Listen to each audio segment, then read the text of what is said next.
And welcome in to Caroline, Willy, D-Mase. Happy opening day of the Major League Baseball season. Over in the Seoul, South Korea. Seoul, South Korea. I was trying to figure out in my mind. I didn't want to say the wrong city, but South Korea.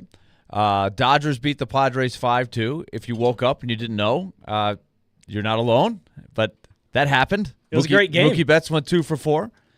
So the Dodgers are 1-0, and they're going to win a lot of games. They're really good. But fun way to start the day. We've got the March Madness going on. Man, we've got a lot of stuff going on. The brackets are out. People filling them out. Tournament got going last night. The Predators got another win last night, 8-2. They put a snowman on the board against the Sharks. The Sharks are not very good, but the Sharks led the game 2-1 as it almost got to halftime, midway through the second period, and then the Predators put another gear into orbit there, and they just blew them out. Yeah. So, D-Mase, I've been noticing this the last couple of times. You've got your lighting that you like to do because, back in the day, you could roll in, you could be doing whatever you wanted here. But now we want to look presentable because we're on Twitch, Twitter, YouTube, all that stuff. And D-Mase has this lighting thing, and it's not hooked up right. So we're having to tape it down. I feel like we need better tape. Do you guys need better tape to get this? Like, I have some duct tape. Nah, it's fine. I mean, listen. We got some saggage. You got to Jimmy rig it, man. I don't know who Jimmy is, but or Jerry. Jerry rig Jerry's World. Yeah, but we got a Jerry. Oh, there's definitely some rigging right here. Yeah, I got tape on it.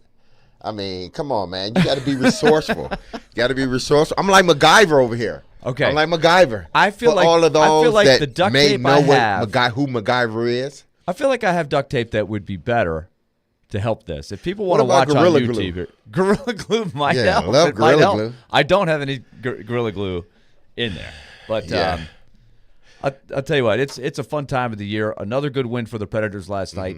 We're scheduled to talk to Jonathan Hutton today as well. We're going to get into some Titans things. There's always that next the next maneuver that could be happening, second wave of free agency, if you will. So that's going on as well. The Titans. Looks like they have signed Nick Folk. So that's, if anybody was worried that he wasn't going to be back next year. He's back. Don't worry. He's in there. What is he, 40, 30? How old is he, Nick Folk? Nick Folk, I believe, is going to be 40 next year. Remind me of Anderson. It's getting up there. He's 39. Yeah, 39. Gary Anderson. Now, 40 on November the 5th. Okay, so he'll turn 40 during the season next year. Okay. Reminds me of Gary Anderson. Now, Gary Anderson. Remember, Gary was like 50, though. Gary was old, but he came through when we needed him. I haven't seen Gary Anderson in 10 years, but I'll bet you if you rolled him out there right now and asked him to hit it from 40 and in. He could. He could hit it. I think he could.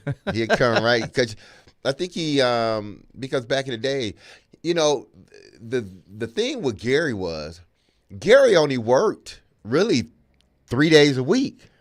Because he didn't have to be there Monday, Tuesday, or Wednesday. He would get there Thursday, Friday, and then kick Sunday. And then he'd go back to Minnesota. Yeah. Fly fishing, and he loved fly fishing and all this other stuff. So he came through for his big in Baltimore. That is one of the funniest stories. And Jeff Fisher was on the show with Chase and Joe in the last couple hours talking about the Arena League. But that is a great story from back in the day when Joe Nedney hurt his knee. He was out for the year. He was a good kicker for the Titans, a good team. They needed a kicker bad. And they convinced Gary Anderson to come out of retirement, who he loved to fly fish, wherever that was. I don't know if it was in Montana or Minnesota or what. It was way away from Nashville. Because he's from wasn't he from Canada? I think he was from Canada. He used to fly fish in Canada, I believe. But hey, listen, when you need a kicker, you need a kicker. And so they made a deal with him. Look, if you'll just show up on Wednesday or Thursday or whatever it was, we'll let you spend the rest of the week and go back home. You can go back. Great. Yep, and that's what happened. He showed up late in the week. He got his kicks in, and he did the job. And he hit the game-winning field goal in Baltimore in the wild card game to win it. And it was like a 40, what was it, a 45? 45, 46. It was up there. and it didn't make it by more than about 2 yards. Like a yard or two. It just crossed the upright. But that's all we needed him That's for. right. That's right. Oh, man, that was a good story. One of the all-time greats for sure. Yeah. So Nick Folk, he had a great year last year. I mean, he silenced all of the, hey, what's going on with the kicker? That's a revolving door. Why can't they find a kicker? That all completely hushed up. Away. Yeah. So bringing him back, I think, is a good move for sure, as long as, Father Time doesn't catch up. But kickers tend to last long. If he stays in shape, he probably is not the guy that's got the deepest range. But remember, Jared was questioning from the start, does he have the range? And he had plenty of kicks from over 50 last year. I think Jared was like more so a kickoff. But then as we found out, that's the way they wanted them kicked when he was in New England. They didn't want him kicked through the uprights. They wanted him kicked, around the 2-3 yard line to give the kickoff team an opportunity to, to tackle the guy inside the 20. So it was done by design. But let's talk about those Predators. Last night, they did exactly what they should have done. It got a little hairy there for a minute. And I need to ask you a question about something too, but I ask you that in a second, Willie. But they went down 2-1, and I'm thinking like, oh man, like, is it going to be? Because I don't want to believe in trap games. I really don't, because players are not wired that way. We just go out and we play and we try to put forth the best effort for that night. Always trying to give 100% effort, but some nights are different than others. So I don't necessarily prescribe or buy into a trap game. But, man, when they went down 2-1, I'm thinking like, oh, man, what's going on here? And this is a game I was listening to.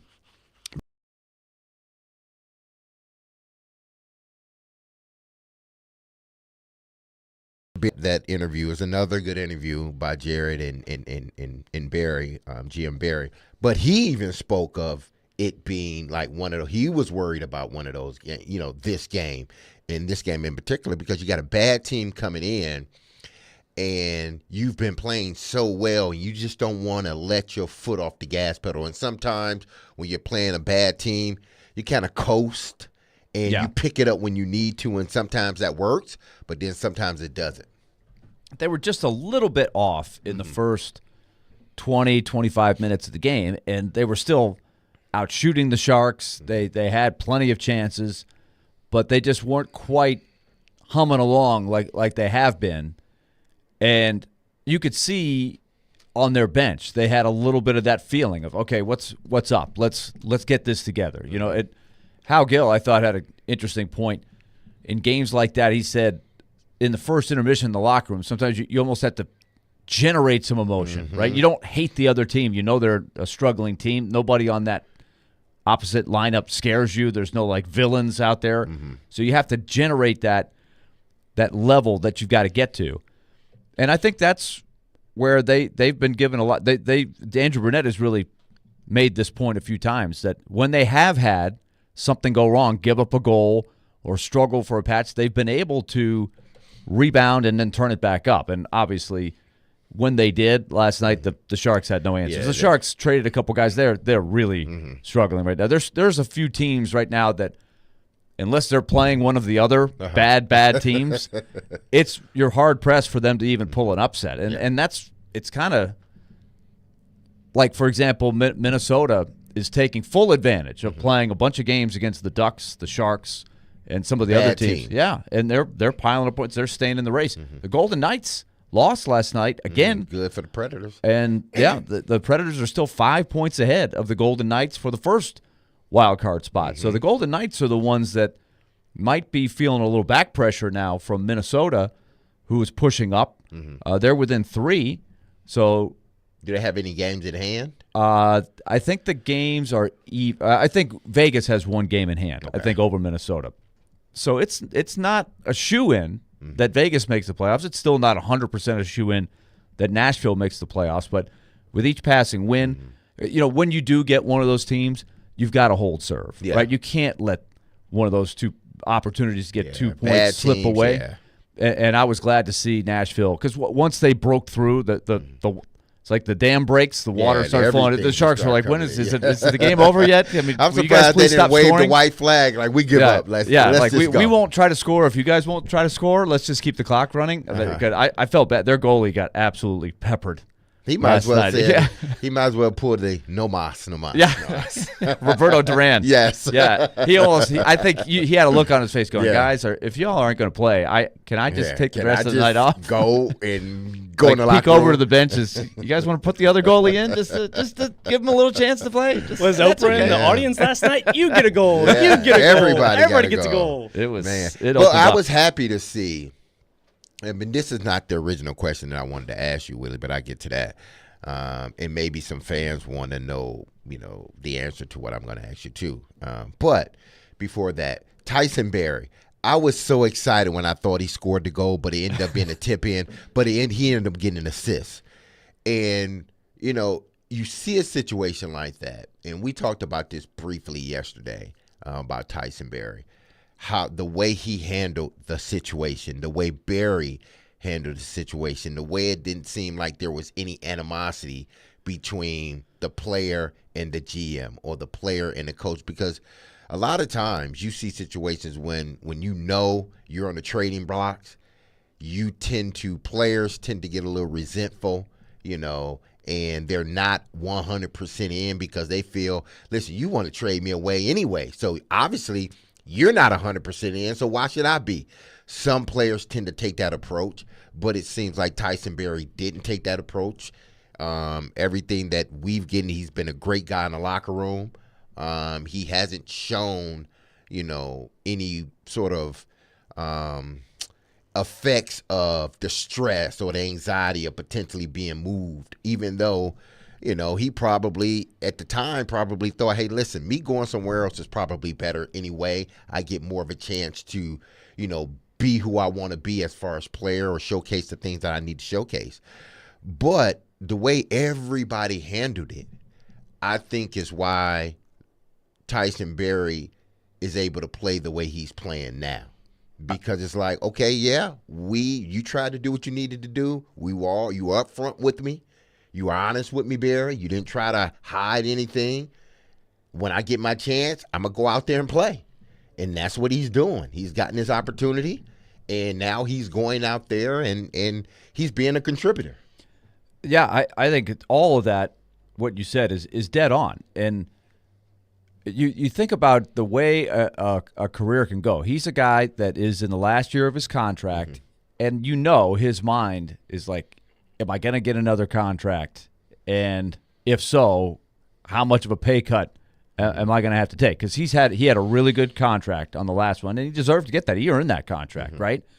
And then when he got traded last year for Matthias Ekholm in that package that Nashville got back, he played really well. So I think he came into the season thinking, I'll have another good year, I'll play a lot, and I'll earn the next contract. And then when he got sort of beat out and he wasn't playing, I think he probably, I don't want to say panicked, but he probably had a talk with his agent, his inner circle, and said, well, what do we do here? I got to get out of here. I got to play. I can't earn a contract if I'm not playing. Exactly. And so Barrie Trotz, remember, was not happy when the message first got out that he had asked for this and they've agreed to let his people talk to other teams. But then once you got over that hump, I think that's where all the things that you said came into play. Number one, you had a coach that has been a player, right? He was a player for a long time. He knows what it's like to be in a contract year, right, in his own shoes. So I think he could sympathize. He could understand what Barrie was going through more so than a coach, and there's a lot of them in the league now that weren't great players. They didn't play in the league very long, but they're great coaches. But they may not be able to relate as much to a veteran player like Barrie. So I think that even-keeled disposition and perspective that Brunette has was important. Also, you had Luke Shen. You had Ryan McDonough, Roman Yossi, Philip Forsberg, that Veterans. leadership group that, and especially Shen, who goes back and knows and has known Barrie for a long time. I think that helped sort of massage the situation. I mean, Barrie went through, you could watch, he was around the team for weeks, and he was the guy just wandering around. Remember, for a while, he was injured. But it didn't really matter whether he was injured or not because he was just kind of there but not there, right? He wasn't skating with the team, and you're just like, what are they going to do with this guy? So he was really in limbo for a long time. So credit to him for staying in there, staying involved. And then if you notice, you started hearing people refer to him, even when he wasn't playing. When this streak started, hey, TB2s, he's got us involved. He gives us, he's got a certain kind of beer that I guess he was sharing with the team after they won. And so, like, they kept him involved, right? They kept him part of the group. He's a real personable guy. That's one of his strengths, right, is his personality, his sense of humor. He's the guy that you want to be around. So they kept him engaged, and then when the opportunity came for him to play, like you said, he was ready to play. He's had 2 good games. His numbers were excellent last night. Almost everybody's were. But I like how he's jumped in there and grabbed this role. And now, look, he's going to play the next few weeks for sure, I would say. Yeah, and so he should, if they're going to keep playing well, he's going to be a part of that. Now, the other question that I have for you, Willie, and it irked me. Oh, I'm watching it, and I'm like, what are y'all doing? Second period, 20-some seconds left in the game, in the period. And they're sitting around lollygagging with the puck.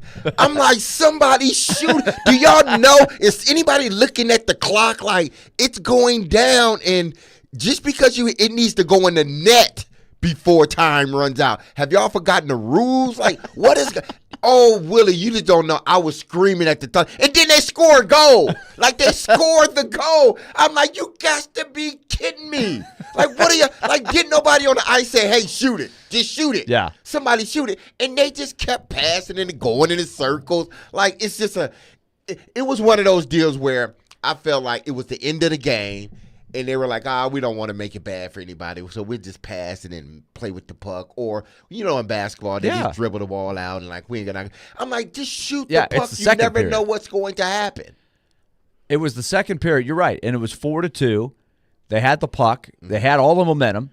They're trying to – a goal there, I think, would have even put the game away at that point. I think if it gets to 5-2, it's over. Exactly. And in the third period, they kept right on going, and they put it away anyway. But for those that didn't see, they scored, but it was right after the buzzer sounded. It was about a half a second after.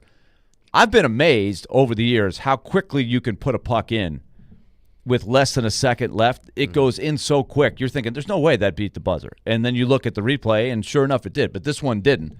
And you're right. They didn't shoot with enough time on the clock to make it happen. It was a great shot. It was a great shot. But it's not like basketball where you're like, play for the last shot. One shot. As long as I get it out of my hand, it doesn't matter. You don't really want to do that in hockey. I mean, obviously, you don't want to give up a breakaway going the other way because you're all up at the goal. So, but, with 3 or 4 seconds, you probably should shoot it. That was weird. I did think they passed up a couple of chances to shoot there. I don't think that was by design, that they waited for the last second to shoot, and they waited a half a second too long. But that was a weird play. Yeah, it was. I'm looking at the TV. I'm like, somebody please shoot the puck. Like, just get it on net. You may get a rebound and hit it in. And then who shot? It wasn't Novak that shot. Was it Novak? Oh, I can't remember who tipped. I think Cole Smith had the tip that it went in. I don't know who shot it from the outside. You remember, Nick? I was on the game last night. I forgot who shot it. And I'm sitting there, and I'm like, seriously, y'all score a goal. You went top shelf, score a goal, but it don't count. Like, come on, you can't be mad at anybody. And our fans are booing. Why are y'all booing? It wasn't a goal. Yeah. You need to be upset with the players. Like, you're taking your time. It's a sense of urgency, people. A sense of urgency. That's all I wanted to say. So, yeah, fine-tune that thing. That's the only complaint I have about that whole game. Okay. That moment. Okay, I'm with you on that. Now, you've got a really interesting story coming up on Thursday where the Predators, in order to set the record of most consecutive point streak, they tied it last night, a franchise record. The league record is still way off. You got to keep going a long time before that. I don't know if that's gettable, but because I think it's in the 30s maybe, something like that. Back in the days where you could tie, well, and now it doesn't matter. You get an overtime loss, the point streak continues. But they play Florida, and Florida is, I think by a lot of people, if you asked a lot of people, you would get a lot of votes for Florida to be the best team, best all-around team in the league. They're behind the Bruins by 3 points for the overall lead in the East, but they have 2 games in hand on the Bruins, and the Bruins are obviously an awesome team. They beat the Bruins in that famous playoff series last year as the second wild card against the top team in the league, pulled the upset. But they have 94 points. They're plus 59 on the year. So to keep the streak going, you've got to beat a really tough team down there. But the other subplot is Andrew Burnett was the coach of the Panthers 2 years ago. He got the job when Joel Quenneville was fired because of something that had happened, the off-ice thing years ago. Did they win the championship when he was there, Burnett? They won the President's Trophy. They had the best record in the regular season. Then they beat Peter Laviolette in the Capitals in the first round, just ran them right out of the building, and then lost to Tampa. Yeah, Tampa. Their arch rival, and it didn't go well. And there were a lot of people said, oh, look, the Wiley Vets, Tampa, and their coach, John Cooper, they outcoached the young coach, Andrew Burnett. I still, to this day, don't exactly know what that meant, but that narrative got thrown out there a lot. And then over the summer, and I didn't know Andrew Burnett at all, other than I remember him as the original Predator, right? That one year he was there, so I didn't have any foresight of this guy could become the Predators coach. Nothing like that. But I was thinking, here's a guy that has some Predators ties, so I was paying some attention. And I'm thinking, why in the world would you not want him back to be the coach? I don't understand it. But they let him sort of twist in the wind throughout the summer. They let him hang, and then they moved in a different direction. They hired Paul Maurice, who is a very good, established coach, has been around for a long, long time. And Andrew Burnett, in a couple of public interviews, not on Hockey Night in Canada or anything, but he has said it. He goes, it hurt not to get that job, after the job that they did. So I think you won't hear him. He will say all of the even-keeled things. He is not going to say it. It's just like a player. You circle it. And I think here's the other thing, that the players are going to want to win for him, I think, on Thursday. Yeah. So I think that's going to be something to watch on Thursday. Just it'll be a great plot. It's on ESPN Plus. I don't get to call the game. We'll have it here on 102.5 The Game, but that'll be good drama coming up on Thursday night. So just another thing to add to your plate as the NCAA tournament gets started as well. So there'll be plenty of games on Thursday night, hockey and basketball. There we go. There you go. So when we come back, we've got another topic to get to you.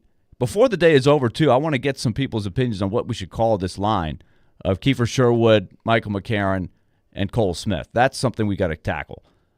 Jonathan Hutton coming up at noon. We've got a lot coming here on 102.5 The Game. Stay tuned. We're just getting started.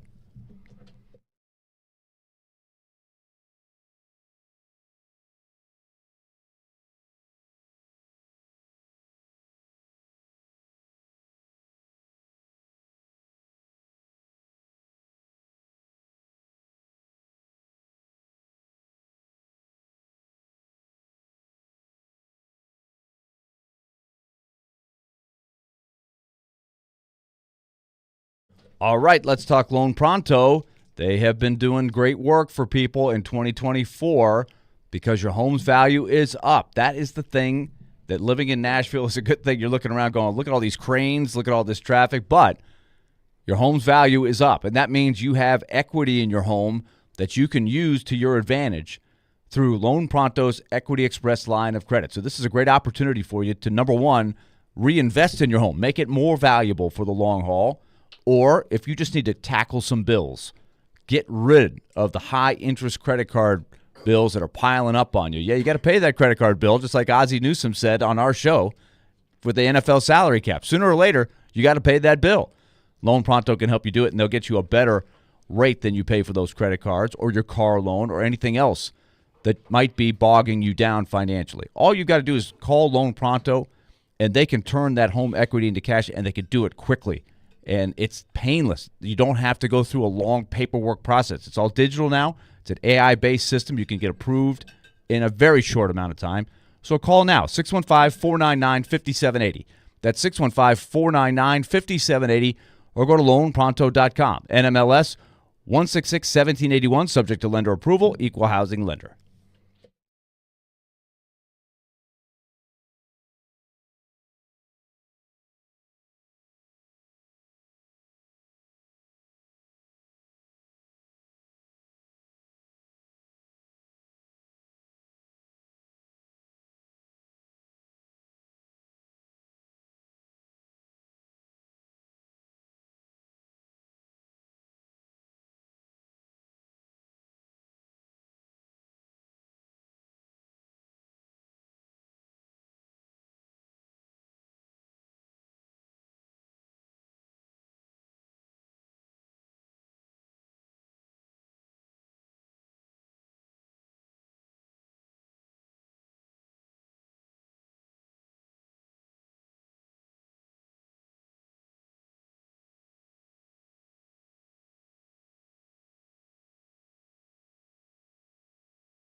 John, looks like the Titans have reportedly signed defensive tackle Sebastian Joseph Day. He's been with the Rams, the Chargers, the 49ers. Don't know how much of a big deal that is, but they needed some help up front to go along with Jeffrey Simmons. Well, it's not a big deal because he's bounced around like a pinball, but what they can get out of him be part of a rotation. You guys know how much it hurt to miss Simmons last year. He was one of the best in the NFL. And if you got that problem of needing interior defensive linemen, and it is amazing to me, I've just gone over top 150 free agents on the Athletic, top 100 on NFL.com, top 100 Pro Football Talk. Defensive tackles, you know how many is out there? 38-year-old Calais Campbell. You can get ends, corners, safeties, wide receivers, but the defensive tackles were gobbled up or re-signed. And so if you can get a guy like that, it is very, very impressive. The Texans have made big-time changes. It's not often a team goes from 32 to 6 against the run, and they have 3 defensive linemen who are gone. Jonathan Grenard signed with Minnesota, and they replaced him with Daniil Hunter from Minnesota. Sheldon Rankins, who played really well, got $13 million a year to go to Cincinnati, and they wouldn't pay that. And then they traded their other starter for the last 3 years, Malik Collins, to the 49ers for $7. So we know what's going to happen with Autry and Hunter, but their top priority, because there's nobody in free agency, they're going to have to use, I believe, one of their 2 second-round picks on a defensive tackle. And so if you can get a guy like that, you better jump on it.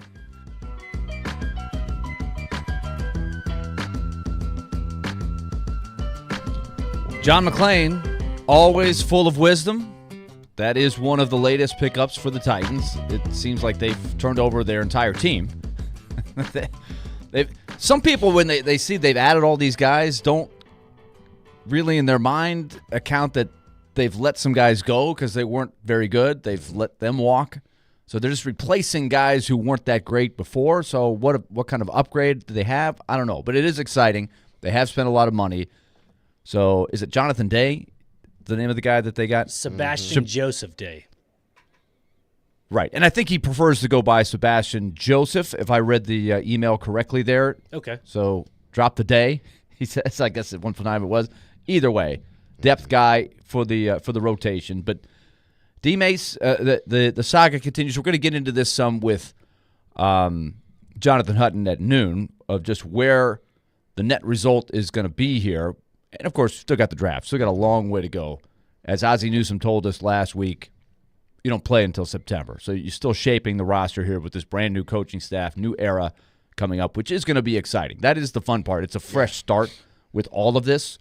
So that's why I keep saying keep your expectations at nothing. Just expect nothing and just see what they've got. I think that's what the message should be from the team. Maybe not from the coaching staff or the locker room. They don't have to go by that. Just like Andrew Burnett, when he was saying, hey, you guys rebuilding? You'd say, no, we're not rebuilding. No. He just flat out said no. He didn't get told by the marketing guy in the Predators, say, don't say we're rebuilding.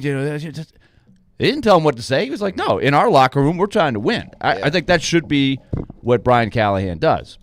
But I think from the team, keep it wide open, see what happens.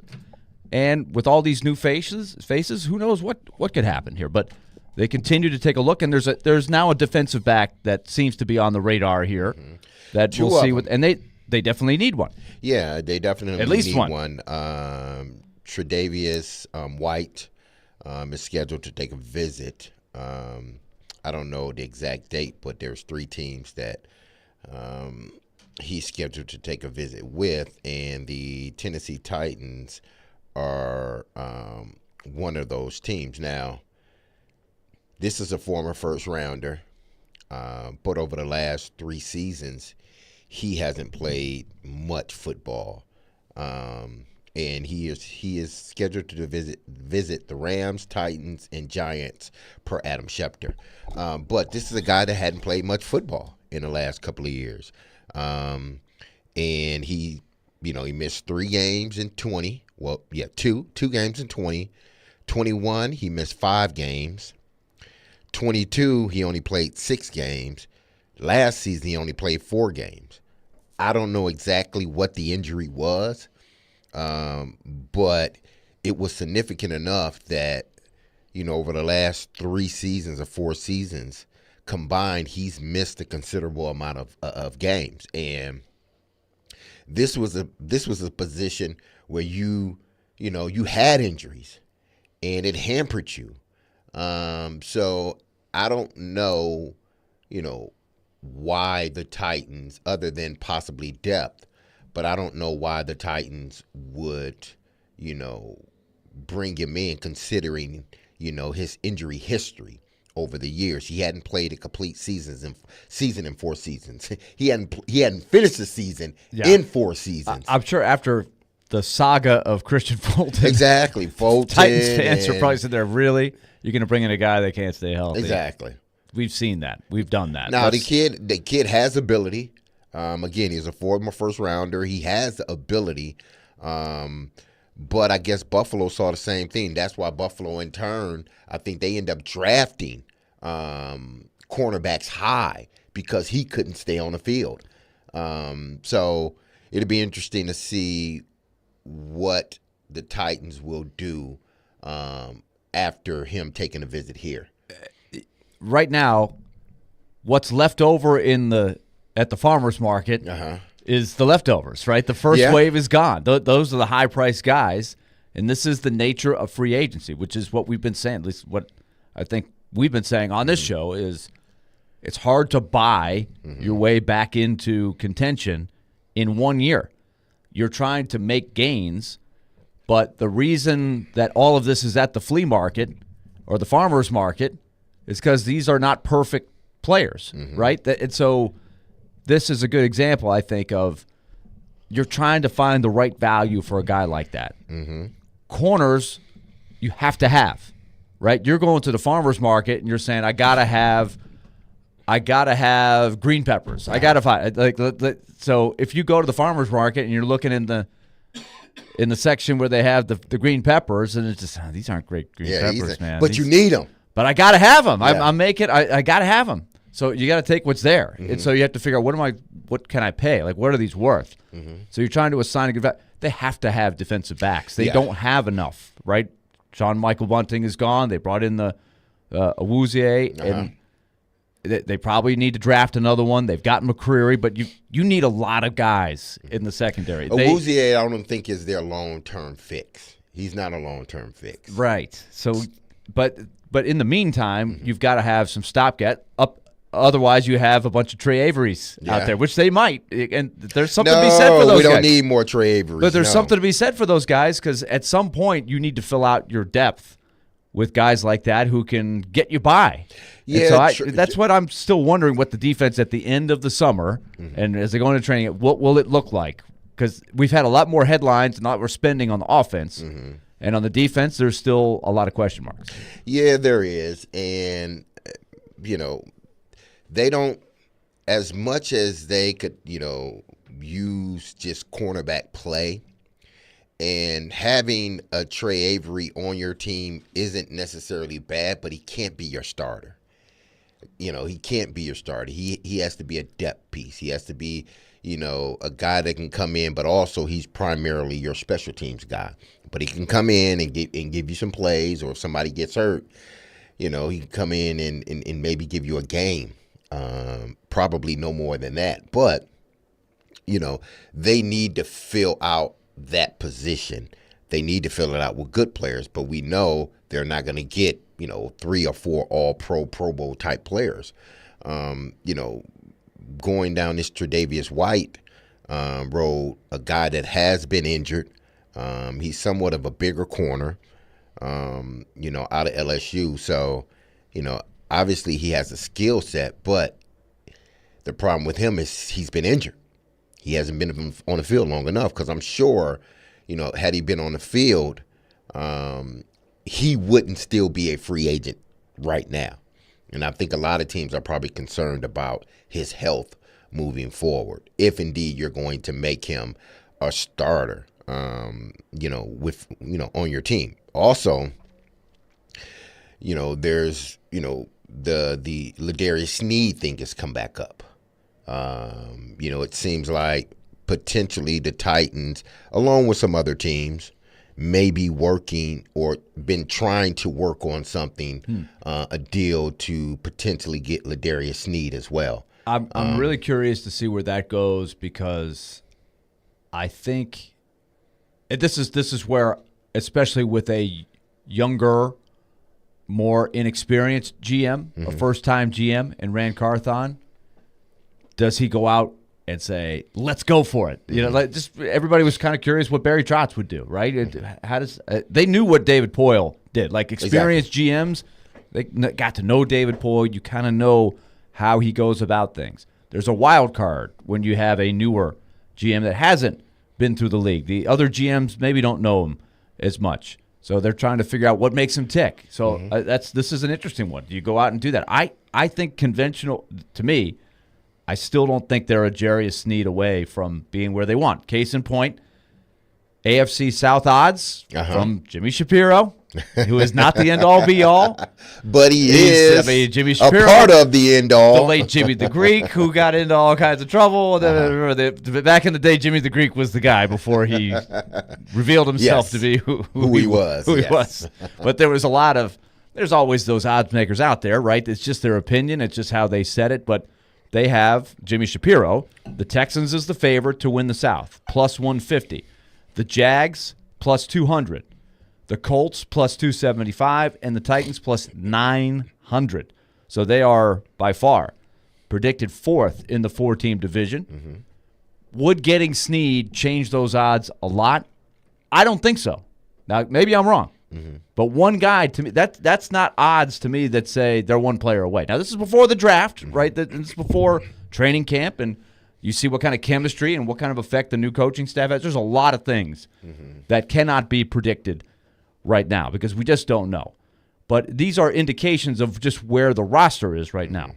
Yeah, the roster needs to be built up. But one guy, if they got one Sneed guy tomorrow, is how much do you look at the team differently? I still see some holes. I see holes, but I see also,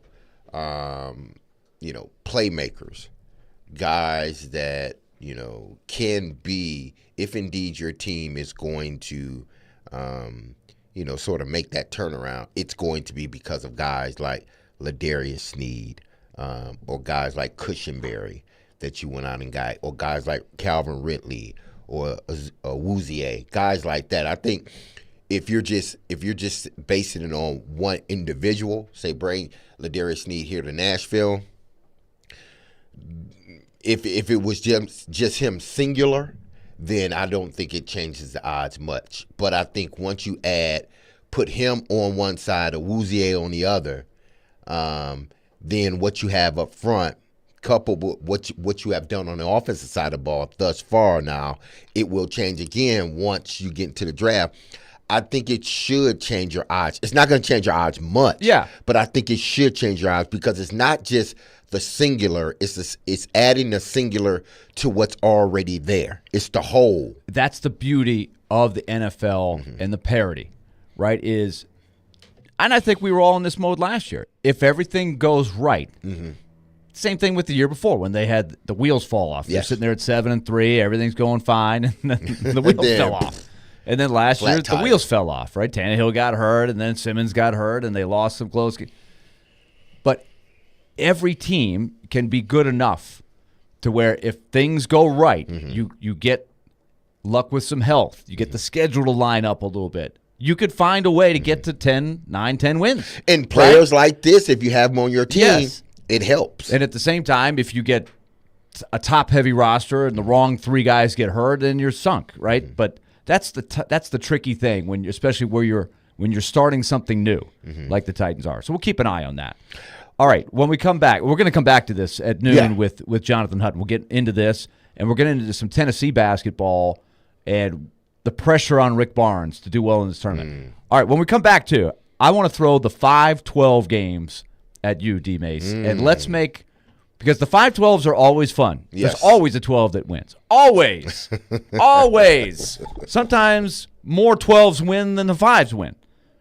And this year is no exception. So we're going to look at those matchups, and we're going to say, all right, who wins the 12-5 games? That's coming up in the next segment here on Caroline, Willy, and D-Mates. And also, we're going to give away some free tickets to a Predators game during the 1 o'clock hour. So in the meantime, text us at 737-1025, area code 615-737-1025. It's a big game. Next Tuesday, the Golden Knights are in town. The defending champs and battling with the Predators for playoff position right now in the wild card. Right now, the Predators are ahead of the Golden Knights. But I need a nickname for the Sherwood, McCarron, Cole Smith line. Everybody's kicking around. It hasn't clicked in my head yet. We call them, there's that line again. We always say it, but we can't come up with a name. Mace and I cannot come up with a name. Oh, we're going to come up with a name. We're going to come up with a name. Kiefer Sherwood said meat and potatoes last night. Now, because it came from him, I'm going to say, all right, I'll consider it, but I still don't know. It's not clicked in my head. That's the one. You know, sometimes you hear it like, that's it. Some other ones have been floated around. I still don't know, but hit the text. We want to see who's got the best suggestion, and we'll give you tickets during the 1 o'clock hour to the Predators Golden Knights game next Tuesday. 615-737-1025. Caroline, Willy, and D-Mase brought to you by Zen Sports. Start earning cash rewards on your bets today. Gambling problem? Call 1-800-889-9789. Terms and conditions apply. Must be 21 and up in Tennessee to bet. We look at the 12-5 matchups next.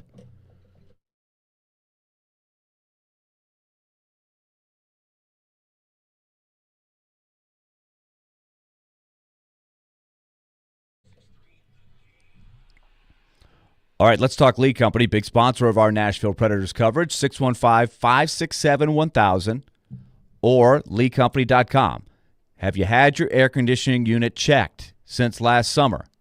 No? Well, give them a call. This is a great thing to do. You'll have such peace of mind. It'll be worth everything. Plus, talk about the home maintenance plan from Lee Company, because that's really the way to go long-term to keep your house running smoothly, humming along. No issues when it gets cold in the winter, hot in the summer, plumbing issues, electrical issues that start creeping up on you over time. The home maintenance plan is working for our home at the Donick House. It has been for years. Check it in with Lee Company, 615-567-1000, or go to leecompany.com. Lee Company.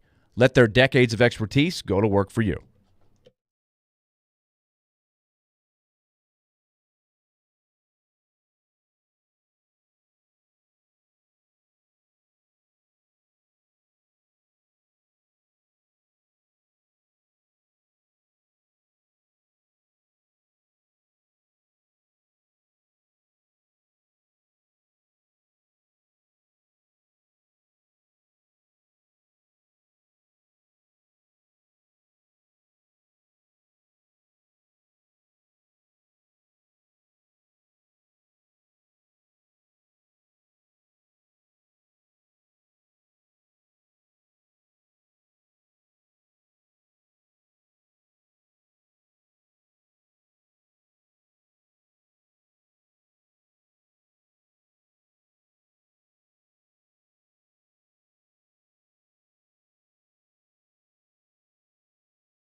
Caroline, Willy, and D-Mase rolling on. Remember, a pair of tickets to see the Predators and the Golden Knights Tuesday at Bridgestone Arena. Big game. Big game. Text in your vote, your suggestion for how to name this identity line that has been starting every game for the Predators during this point streak. Kiefer Sherwood, Michael McCarron, Cole Smith. Kind of like blue-collar guys. Yeah. They make close to the league minimum. They've had to fight their way on the roster. They're all having career years. They've outscored the competition 9-2 when they've been on the ice during this point streak. They've been a huge catalyst. McCarron had 2 goals last night. McCarron had 11 goals in his NHL career before this year. He's got 11 this year. So, I mean, it's really been something. Like the team, they're inspiring the rest of the team. But we got to get a line name for these guys. Yeah, I would say they're Text it to balling, them. but it's not. There's no ball. So they're hockeying. I don't know. They're pucking. Yeah, we got to be careful when you say that. Exactly, they're pucking With a P. But fans out there, they're all from the Midwest. Right. You got Michigan, Ohio, and Minnesota. Nick did Big throw Ten out country. there the mom line, Michigan, Ohio, Minnesota. If they're mama's boys, I mean, it works. Yeah, I'm just it saying. works. All right. But during the 1 o'clock, we're going to try to make the call, and the best submission here is going to win the tickets. So 615-737-1025. Already people are weighing in on this. They've been thinking about this, too, because on the broadcast, we've been throwing this up. There's that line again. What do we call them? No-name line? Like, remember the 72 Dolphins? The undefeated team? yeah, They were the called the no-name no-name defense, Yes. right? Because they never could come up with a nickname, I guess. They weren't the Purple People Eaters or the Steel Curtain or the Doomsday Defense. The no-name defense. Surely we could do better than that, right? We got to come up with something. Yeah, we're gonna have to come up with something. The tool belt line? I guess so. I don't know. All right, so The D-Mase, Midwest Monsters. I don't know. the Monsters of the Midwest. Yes, okay, but that's already taken, ain't it? The Monsters of the Midwest. The Who Bears had were that the name? Monsters of the Midway. Yeah, The Midway. Midway. 'Cause Yeah. the Midway Airport, Chicago, Midway. That's So the Monsters of the Midwest. I like that one. I like that one. some people are coming up with some funny stuff here. Nick, monitor this stuff. We're gonna have Yes, sir. we got to see what happens here, but we'll have some fun with that during the 1 o'clock hour. Jonathan Hutton at noon. We'll talk about Rick Barnes and Tennessee, but let's talk about the 12-5 matchups here, D-Mase. How about this one to start with? Gonzaga, who's always in the tournament, but they're not as powerful as they've been. They're a 5 seed against McNeese State, coached by Nashvilleian Will Wade, who is, was kind of thrown to the His name's been floating to around oblivion here. for a while, and he's resurfaced, and he's got a powerful McNeese State game. On paper, I'm looking at KenPom. McNeese State is just like most 12 seeds. They match up okay. This is not a mismatch at all. It's about a 6-point line. I don't know what it is on DraftKings or Zen Sports or any of the other things that we consult sometimes, but on KenPom it's 6. What do you think? McNeese State and Will Wade. Everybody's like, you got to hire Will Wade for Vanderbilt. You got to look at him. He's good. I don't know. I kind of like the Zags here. I'm hard pressed to see an upset here, but McNeese State's got some talent. Yeah, I can see because there's other 5-12 matchups that I'm looking at as well, but that can be a potential upset. Okay, but so is there one you like better? The other choices are James Madison, Wisconsin. Wisconsin's tough, and they just came over, off of beating the number 1 seed, who is the number 1 seed now, Purdue. They end up beating Purdue in the Big Ten championship, took it to overtime and won that game. So them losing to James Madison, but James Madison is 31-3. They're good at the foul line. 31-3, and James Madison is not in Madison, Wisconsin. No. Just to, it's in Virginia, just for those. The Dukes, James Madison. Yes. 31-3. Let's take a look and see what the line is. KenPom has that one. 5.5. 5.5? That's what I Wisconsin? That's what I see. I watched JMU in their conference finals. It's the only time I've seen them play. McNeese State is also 5.5. And McNeese State has a huge record, too. What is their record They're during the regular 30. season? Dominant. 30-3. So these are two 30-win teams that are 12 seeds. And just a little tidbit for those who may pick a 12 over a 5. Since 1985, a 12 seed, they It said number 12 seed have a 53-99 record against 5 seeds since 1985. At least one 12 seed win per year. Now, there was one year where they almost had all 4 12 seeds win, but this is where you're going to more than likely get your upset. This is 12, this is a big 12-5 seed. And there's a rare time or two where the 12 seed is actually favored over the 5 seed for one reason or another. The other two are UAB and San Diego State. Remember, San Diego State was in the Final Four last year. They lost in the finals of their conference tournament this year to New Mexico. So they're good. Again, they seem to be good every year. And then the other one is Bryce Drew's Grand Canyon team against St. Mary's. And St. Mary's, of course, is a perennial participant.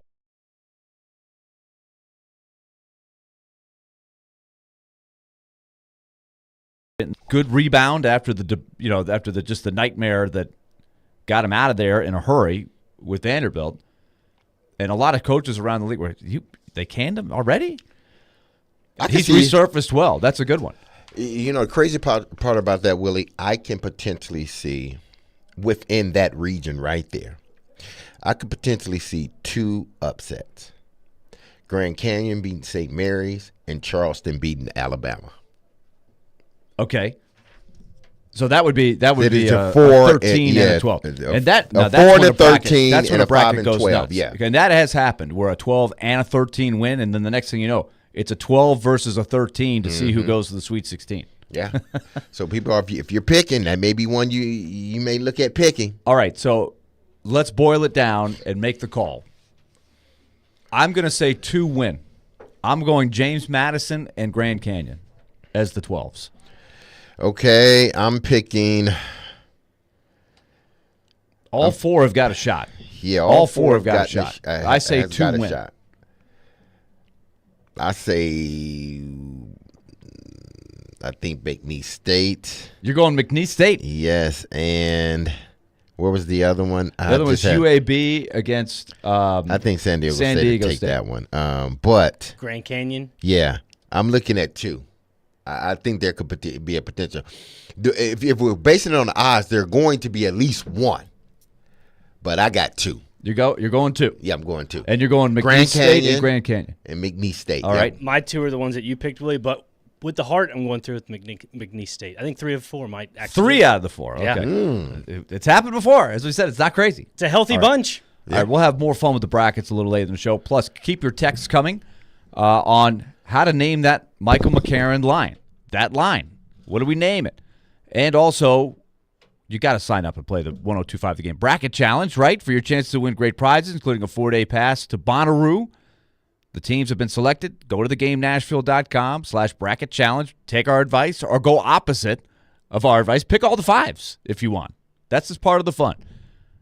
The 1025 The Game Bracket Challenge brought to you by ESPN Bet Sportsbook, Twin Peaks, and Volunteer Hose and Gasket. Jonathan Hutton coming up next to join us.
Look at the time. Look at the time. Look at the time. It is Hutton the Clock.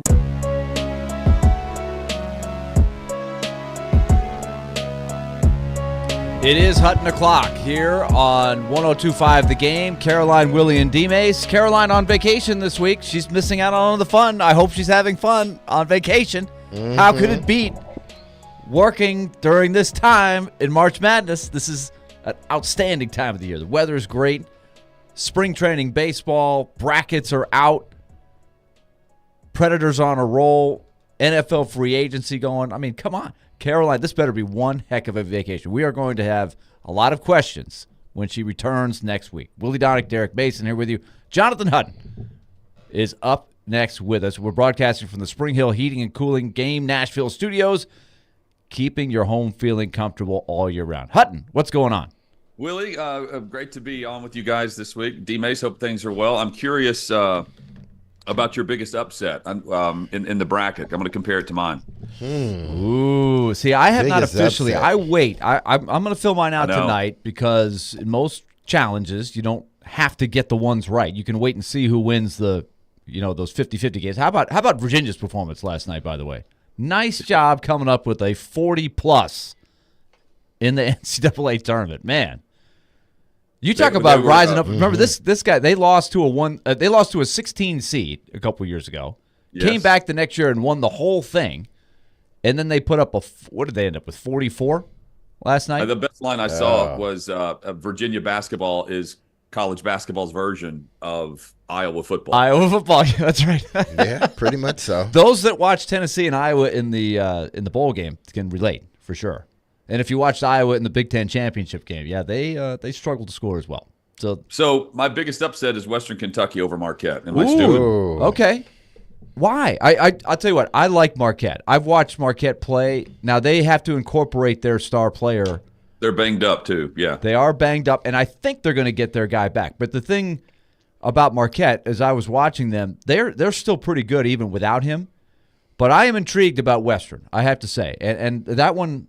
That was a great win for them because I know they have great fans up there. They love that team, and it's been a while since they've been in there. So I'd love to see that. I think just one quick. Go ahead, Mace. No. I was about to say my biggest upset. I think it will be. Do I want to go with that Kansas matchup? Kansas is beat up too. Kansas is a beat up team against Samford. Yeah.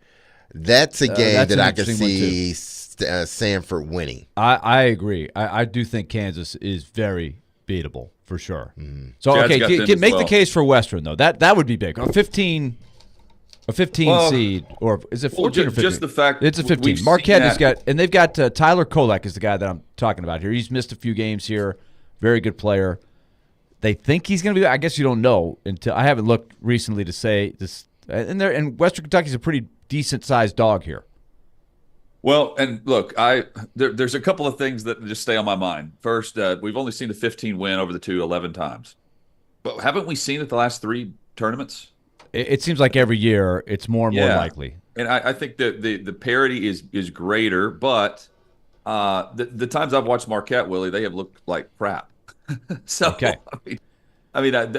Granted, one of those games is UConn. Right. They've been destroyed by UConn a couple of times here. And that's top of mind for me. Yeah. I can't help it there. But I also want to point to and the same goes for Alabama with me. I'm taking Charleston in that game. Those are my 2 biggest upsets, and Withrow would agree with you guys, by the way, of Samford over Kansas. Okay. And Charleston, that's a name to what Charleston, of course, going back years, has always been a really solid mid-major program. It's kind of like Belmont, and so their coach, you hear, is in the mix or could be in the mix for the Vanderbilt job. So that's another reason maybe to keep an eye on them. That's good. Yes. And look, other than that, I'm going chalk for the most part. I'm going with the brands, which is always dangerous. Not necessarily 1 seeds, but when I say chalk, my final 4 is UConn, Arizona, Kentucky, and Purdue. I mean, I'm going with the teams that are traditionally there.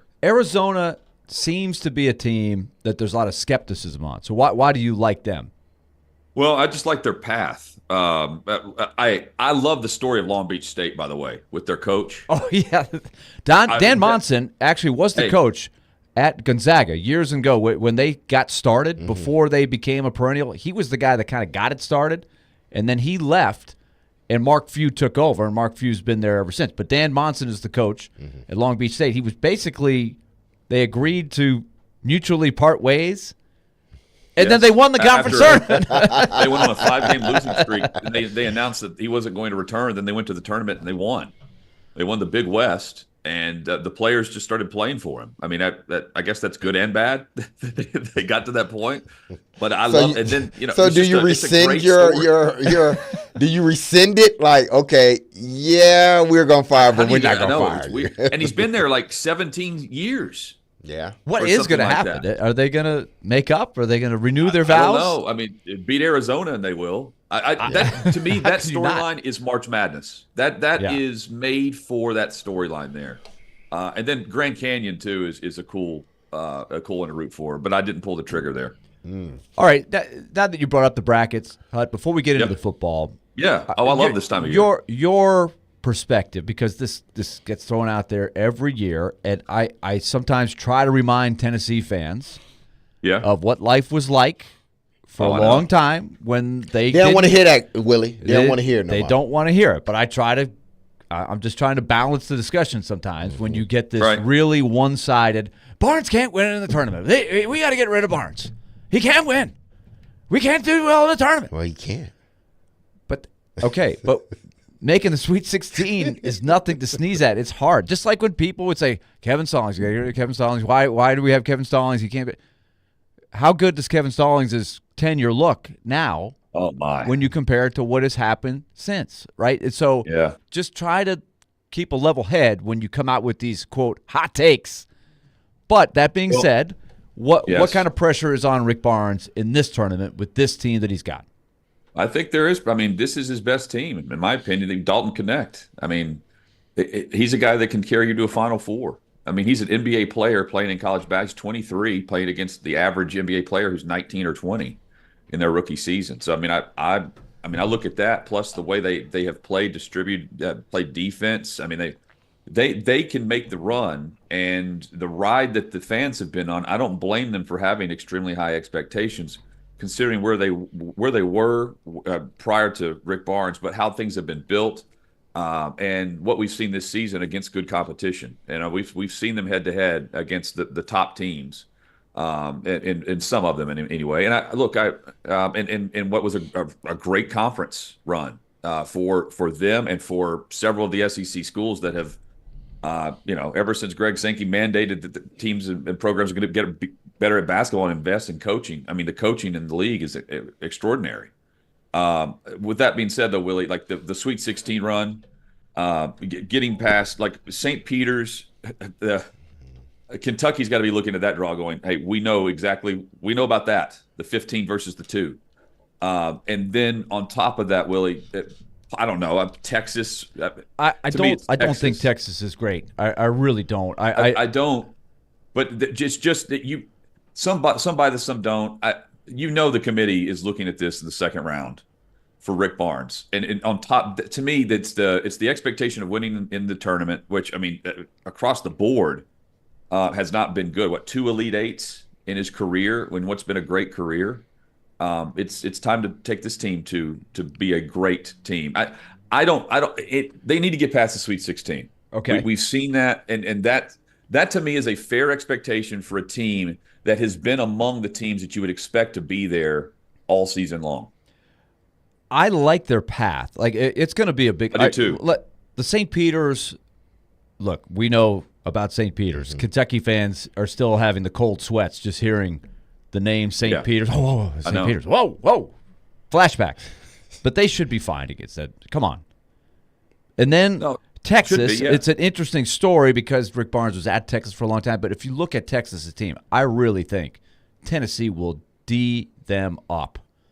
I like their path to the Sweet 16. Creighton is the interesting one to me because you hear the name Creighton, it doesn't like install fear in you.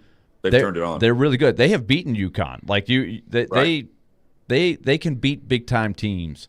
That would be interesting. But all things said, I think their path to the Elite Eight is doable there. I think they would be favored in all of the games, right? As long as they don't have the big just lay the egg. That's the nightmare. Like when they had the game in Nashville last week where they just couldn't throw it in the ocean, the Tennessee fans are like, see, we do this every year, right? And that is a painful reminder that can happen. So we've seen how they've played. We've seen how they played like out of the last two games. The Kentucky game was different than the way they played against Mississippi State, of course. But it's just the two losses, not the same, but the starts to the game and then how the Mississippi State game went. They need to come out ready to go. And look, Dalton Connect is the sharpshooter and the player, the smooth player that can just take over the entire tournament. He can be the face of the tournament this year. Everyone's going to point to Zach Edey. He can be that guy. Yeah, he can. Looking at this, because you said you believe this is the best team that Rick Barnes has had.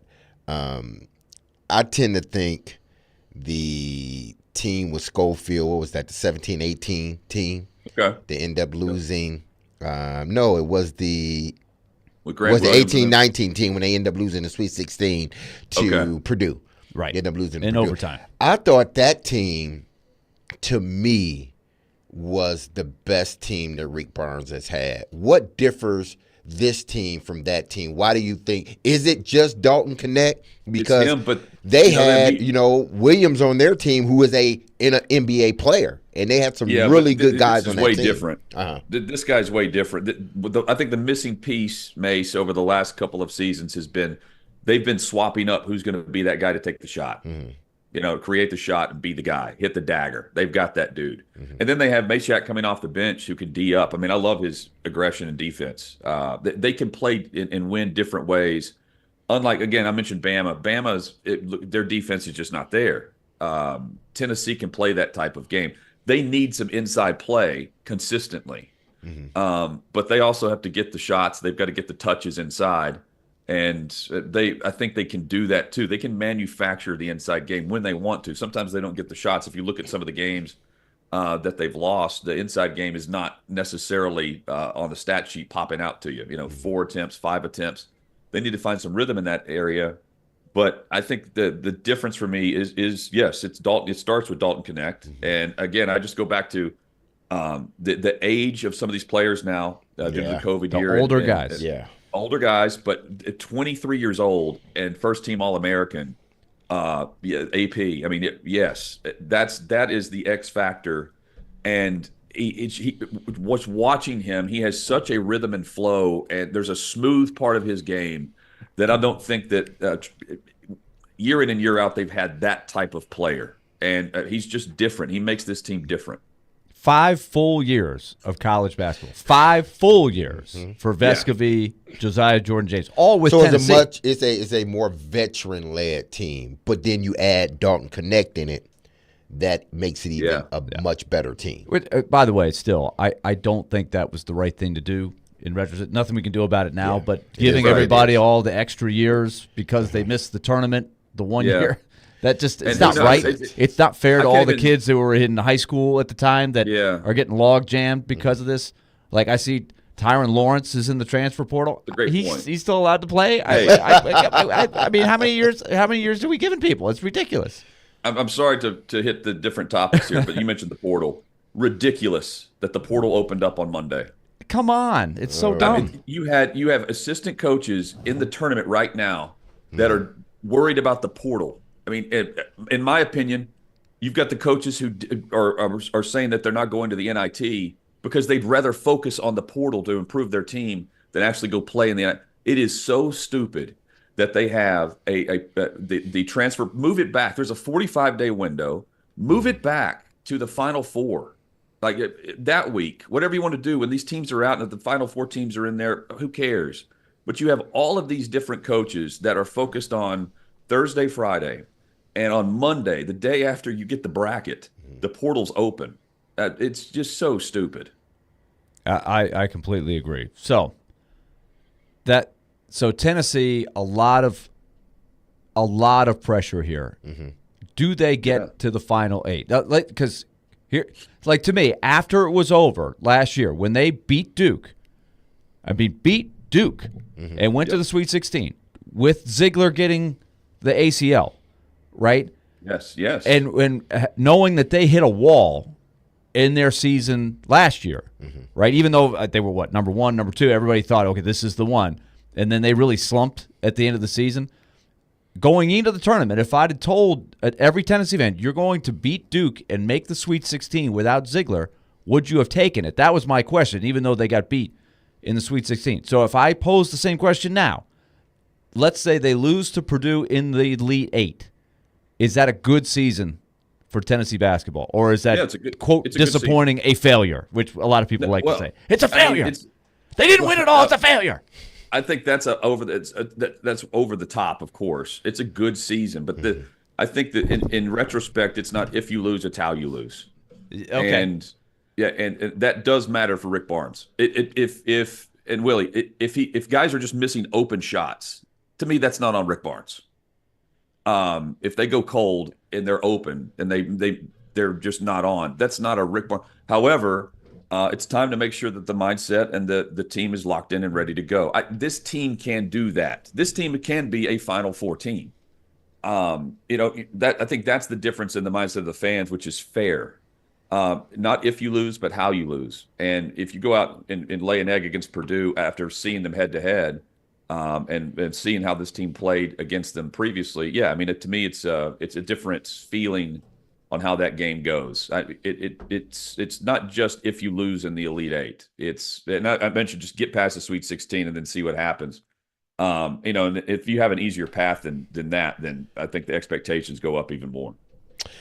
Now, Hut, let's switch to a little football here. Man. Obviously, the Titans, there are several different topics we can go here, but I'm going to go the draft. The Titans have the 7th pick. Obviously, everybody knows that. They need a tackle. They need just about everything. Should they, because now there's talk of them potentially moving out of the 7th, moving down. First question, should they move out of the 7th pick? And then if they do, how far down can they go? Well, it depends on, number one, how many first rounders do you actually have graded in this group? And I think, okay, I'm spitballing here. I wouldn't move as far down. I wouldn't move past a spot where you think Brock Bowers is going to be drafted. To me, that's you have to leave with at least Brock Bowers. And is that because you have the potential of getting him, or you think, well, the next team, if we get above them, then we know at least the next team below us will be drafting more than likely Bowers. Well, I mean, to me, just spit. The 11th pick right now is Minnesota, correct? Mm-hmm. I think that's right. They've had 2 first rounders, and you have the 7th pick. If they're really high on J.J. McCarthy, like people are talking about, that would be either the 3rd or the 4th quarterback off the board, and you're sitting at 7. To me, if that's the range that Minnesota would get, unless they want to jump ahead and go to Arizona range at number 4. If you're at 7 and McCarthy's there and he's beloved by a couple of teams, they're in a great spot to move back. You're going to get multiple picks. You're setting yourself up for the future, which is what they should be doing right now. Passing on an elite player, comparing Alt, for instance, who in many mock drafts is available at 7. Comparing Alt to future left tackles that you can go and draft in the first round in 2025. I haven't heard that discussion. Again, they've got to have a guy. They've got to have their guys. They develop Will Levis. That struggle of, do we grab the franchise left tackle or do we grab future first-round picks and other franchise players and allow a team to jump up and get a quarterback? That's the only way I'm trading down, is if a team is coming up for a quarterback.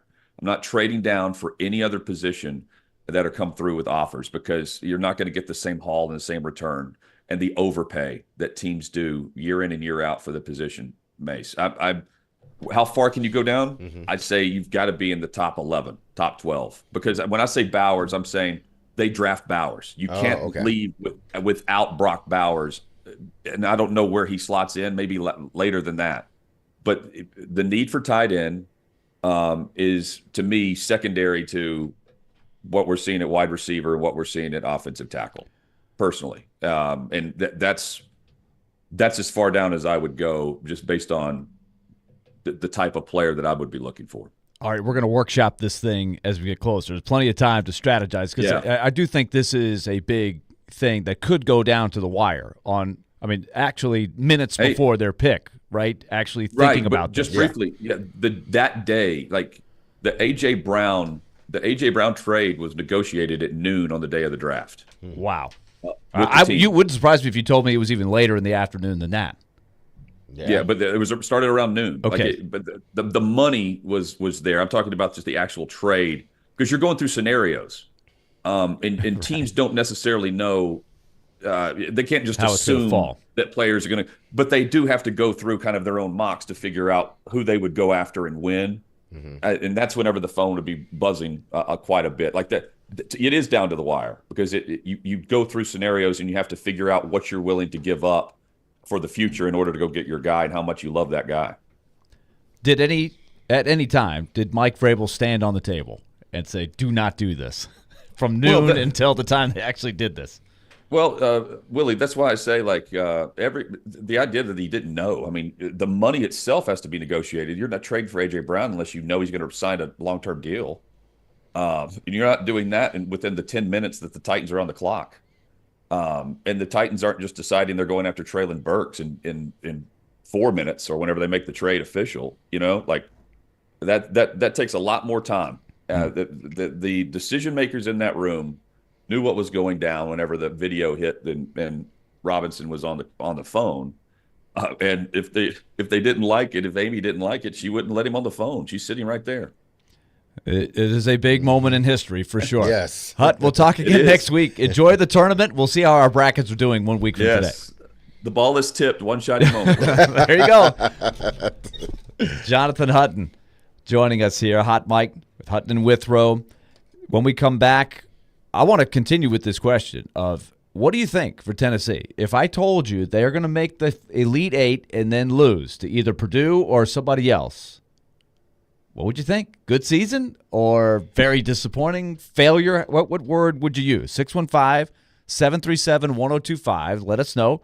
Our text line, driven by WilsonCountyHyundai.com. You can do the old-fashioned phone call, too. We'd love to hear from you. Jump on in. Stay tuned. We're coming back with more here on Caroline, Willy, and D-Mase.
him going if you're Rick Barnes and this coaching staff offensively? And I guess secondarily to that, how important do you think it is that they do get him going this time of year?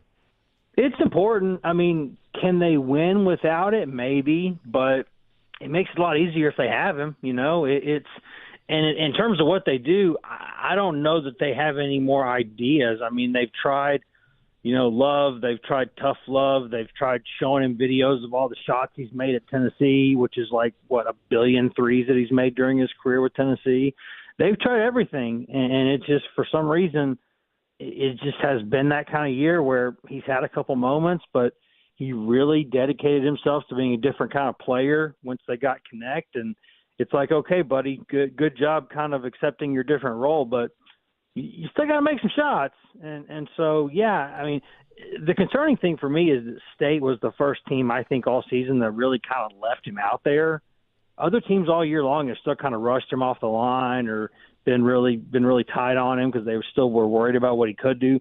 State was kind of like, here, you can have those shots if you want them, and he didn't make them, and that is problematic. So, yeah, I don't know. I mean, I'm out of options or out of ideas there at this point.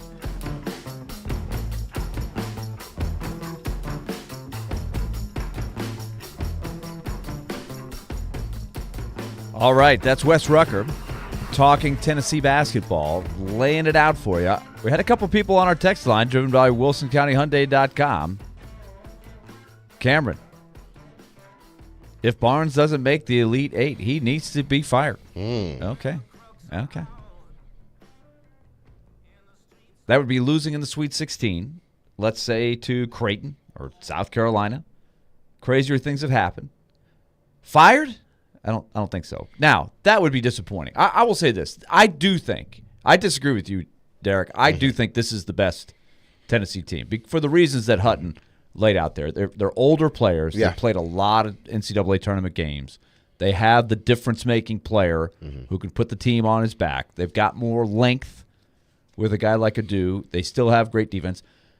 And I think they are a better shooting team than they have shown during the season. Now, you are what you are, right? You are what your stats say you are, and that is not an elite three-point shooting team especially, right? They're not a great shooting team. They're 135 in effective field goal percentage.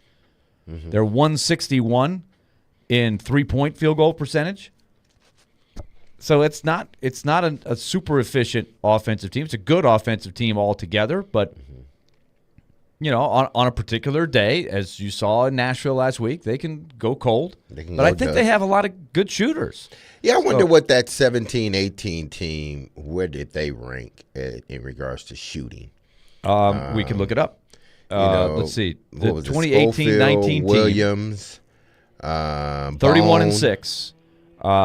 They were that year that you're talking about where they lost to Purdue in overtime in the Sweet 16, and they were the 10th best team. They were third in offense for the season, 18th in effective field goal percentage, which is your 2-point field goal percentage and three put together, basically.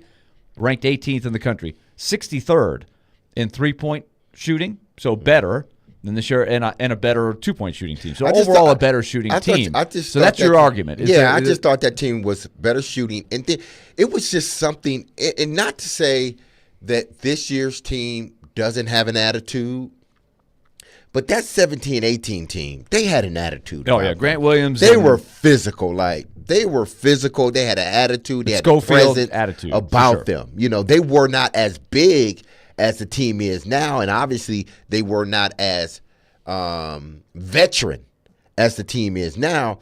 But that team was a better shooting team. But not just that, they had a different – it seems like they had more of a nasty, dirty attitude about them. Dirty in a good way, but it was just – you knew, you were going to get a physical game every time you played against UT, whether it be on the offensive end or the defensive end.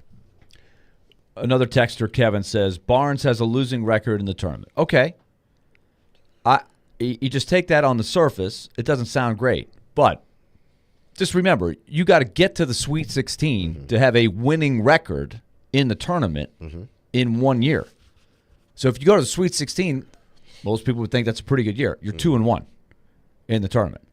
So it's not like you're 5-0 and you pile up this great winning record. So the record in the tournament is a little deceiving. Like you could lose in the first round a couple times, win in the first round, lose in the second round, and your record is something like 3-4. But you made the tournament. The thing is, when you make the tournament every year, you're going to have a lot of different pathways. And I will admit that Barnes hasn't had a great track record in the tournament. Not as good as he needs to, probably. But I think it's a little overblown, right? It's the knock on him. But there have been plenty of coaches who had that knock on him for a long time and then broke through. So I don't think the past performance means that the future performance is going to be settled. I just don't think that there's this, at least to me, on Barnes, sitting there going, I don't know how to win in the tournament. I don't think that's true. Do I think he gets fired or he's even on the hot seat if, say, they don't reach at least the Sweet 16 or the Elite 8? No. But from a fan base standpoint, I mean, they're going to be upset because they're going to have the same argument for them is the same argument and stance you and Hunt have, and probably a lot of other people. This is the best team that you've had since you've been here. It's not the 17 and 18 team, which is really, really good. It's this year's team, the 23-24 team. This is the best team that you have. And if you can't get at least the Elite 8 with this team, then there are going to be fans that say, man, Rick just can't do it. I mean, he's taken us as far as we can go as a program. Has he done some really good things? Absolutely, he's done some really good things. Is he a really good coach? Absolutely, he's a really good coach. But as we know, Willie, even good coaches get fired. That's true. And because it's like, okay, you've gotten us to that point. We need somebody else that can sort of get us over the hump. I've been that guy. And who is year. that guy? You don't know. That's the thing. I've been that guy every summer saying spring, post-tournament, the post-mortems, when everybody's upset, saying, okay, fire the coach. Who are you going to get that's done that will do better, right? Or are the chances of breaking through better sticking with Barnes or starting over with somebody completely different? Now, if he retires or something, that's a different thing. But firing the coach, if he wants to come back, you've got a formula that's putting you in the game, in the picture, in contention most years here. Yeah. I wouldn't mess with that in terms of firing the coach. Now, be frustrated, be disappointed, okay. But pulling the plug on it, that's a whole nother thing. But here's another thing, Willie. He has lost the game in every tournament. Fire him, Opie. Thank you, Wow. Opie. Is that Opie? Opie Taylor calling? Opie? Opie's usually pretty even-keeled, level-headed kid. He's lost the game in every tournament. Fire him. Here's the thing with UT is that, and you spelled it out, you as well as Hut. This team, the players that they have that they count on, are guys that have been there 4 or 5 years. They're going to be gone. This is going to be. Are you sure some of these guys find a way to get another year of eligibility? They may. I don't know. A hardship. But for COVID, all intents and purposes, graduate school. Connect, who's their best scorer, he's gone. You have Vestavy, he's gone. I think he's gone. He may be gone. Yeah. Josiah Jordan-James. Josiah Jordan-James is gone. Ziegler has another year, right? I think so. Ziegler may have another year. So you've taken a bulk of your scoring, and they're leaving season as if they're going to win it. This season is the best chance for them to win it. I agree. Because they're going to be a vastly different team next year. I do think this is his best shot. And I think he'll find a way to be good next year. He is. That's the thing about Barnes. He'll be good next year, but that's the will thing he about be in a position to win it all next year? Get players, and he puts you in contention. That's not the case at a lot of places. Didn't used to be the case in Tennessee before he got there. Kevin hits us on the text line with this one. It's a good one. Roy Williams, quote, couldn't get the job done at Kansas. Lots of Final Fours, a few championship game losses, and, of course, some bad exits as number one seed. First round exits. Yeah. Or a bad Sweet 16 loss as a 1 seed. I can remember picking them and being very disappointed as they bowed out well before the Final Four. But then he leaves. Bill Self comes in. He wins championships. Yeah, but Roy Williams did shake the tag when he went to North Carolina. Yeah, he was he labeled ended up winning a championship there. And he won multiple championships at UNC. So you can outgrow that tag even later in your career, as Roy Williams did, and that's what Rick Barnes is trying to do. Yeah. Right? So, all right, we'll come back to this. We got a lot of people weighing in on the text line. And speaking of that, don't forget, during the 1 o'clock hour, we're going to give away tickets to the Predators Golden Knights game on Tuesday night by giving us the best name for this line that's been tearing it up. The blue-collar line. We got some good names, we got some really good candidates here. I We're going to narrowed go it over down this. to 9. Ooh. You got 9? Okay, I've scribbled a few down myself. 9 solid ones. Okay. A pair of tickets to see the Predators and the Golden Knights Tuesday. We've got this group of 3 players that are blue-collar, underdogs. They all make about the league minimum. I think of Tom Berenger in the movie Major League, Jake Taylor. They're like, oh, how much money do you make? I hear baseball players make a lot of money these days. I make the league minimum. That's these guys, right? They weren't handed anything, but they are really setting the tone. They provide the energy. They're inspiring. They're the starting lineup. It's fun, but they need a nickname. So that's what we're looking for during the 1 o'clock hour. Text us, 615-737-1025, driven by WilsonCountyHyundai.com. And text us, would it be if they do not make the Final Four or the Final 8, wherever you think that line is. We'll have another segment on that coming back. Stay tuned. We've got more coming on 102.5 The Game.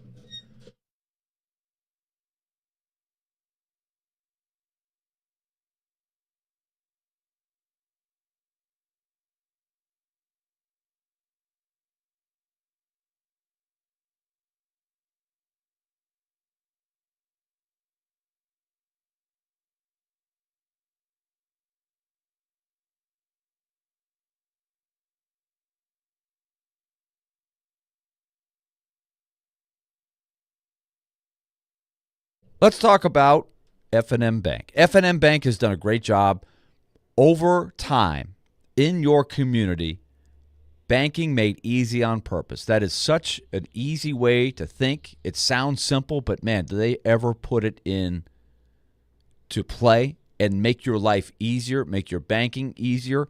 How about the example I've used many times on this show, and that swipe card through F&M Bank, the debit card. If your purchase, whatever it is $25.50, they'll round up, and they'll put that extra 50 cents into your savings account. It's a great way to start over time saving a little money. That's a great way to go. And that's just one tool that they use to make your banking easier. They're in the middle of your community. They've got 20 locations in our listening area on up into Hopkinsville, Kentucky. They've got a bunch of them over in Clarksville for all of you listening over there. And by the way, it's Ford Military Salute Week at Bridgestone Arena. I know a lot of people coming over from Fort Campbell. It was awesome to see them in the crowd last night with all of us in Smashville. Great stuff. MyFMBank.com. Find the nearest location to you. Tell them you heard about them through me, through us here at 102.5 The Game, and do your banking there. You will be glad to do so. MyFMBank.com, equal housing lender. Remember, FDIC.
All right. Wrapping up the second hour. During the 1 o'clock hour, we're going to go hard and heavy into giving away some tickets to the Predators Golden Knights game coming up on Tuesday. We need a nickname. Game. We need a nickname for the line. We don't do this lightly, okay? There's always like a line gets together for like 2 or 3 games, has a couple games. You're like, let's give them a line. Let's give them a name. We usually hold off on that because it's hard to keep 3 guys together for a long time. A lot of times, guy gets hurt, you break up the line. This one has done it long enough now. It has enough of a thing going that I think they deserve, and they're worthy of a nickname. We just haven't come up with the right one. We'll come on the broadcast. We're like, there's those 3 guys. There's that line again. What, Mama? There's those men again. There goes that man. There goes those guys. There goes those guys again. So we've had some great submitted texts here on our text line. WilsonCountyHyundai.com is the sponsor. Keep them coming. And to the best one, we're going to give you tickets to see the Predators and the Golden Knights, which is a huge game next Tuesday night. The crowds have been great. Awesome stuff. So be a part of it. Weigh in. Call in. Make your case. I mean, that might influence us, right, Nick? Yeah. I mean, you've been monitoring this, but you can make a passionate speech next hour. Thank you for saying that, Willie. You know, this is sports radio. And when you call in and you give a more compassionate type answer, I'm going to be honest. It's going to be a 3-person panel here to decide, and we might be influenced on the way you describe it. Yeah. It's better to hear your voice and hear your passion when you say it than to read it. Even though we love reading it, we've gotten some good ones now. We've gotten some good ones, so keep them coming. Okay. Because they deserve a name. This line deserves a name. And always, we've got the coverage here of the Predators on 102.5 The Game, 106.3 The Game. And remember, also this week, NCAA tournament coverage is brought to you by Toyota. Ready, set, go. Get your Toyota today at toyota.com. All right, let's get a few more opinions here on Rick Barnes and Tennessee. I think they're going to be okay against St. Peter's. What do you think? There'll be a ton of, what do you want to say, hoopla if they play Texas in the second round. And of course. Texas has to get by a Colorado State team that looked really good last night. And how many times have we seen it, starting with Shaka Smart and VCU back in the day, where they won that play-in game? It was a relatively new thing, right? That first 4. Next thing you know, they're in the Final Four. So winning that first game can give you momentum.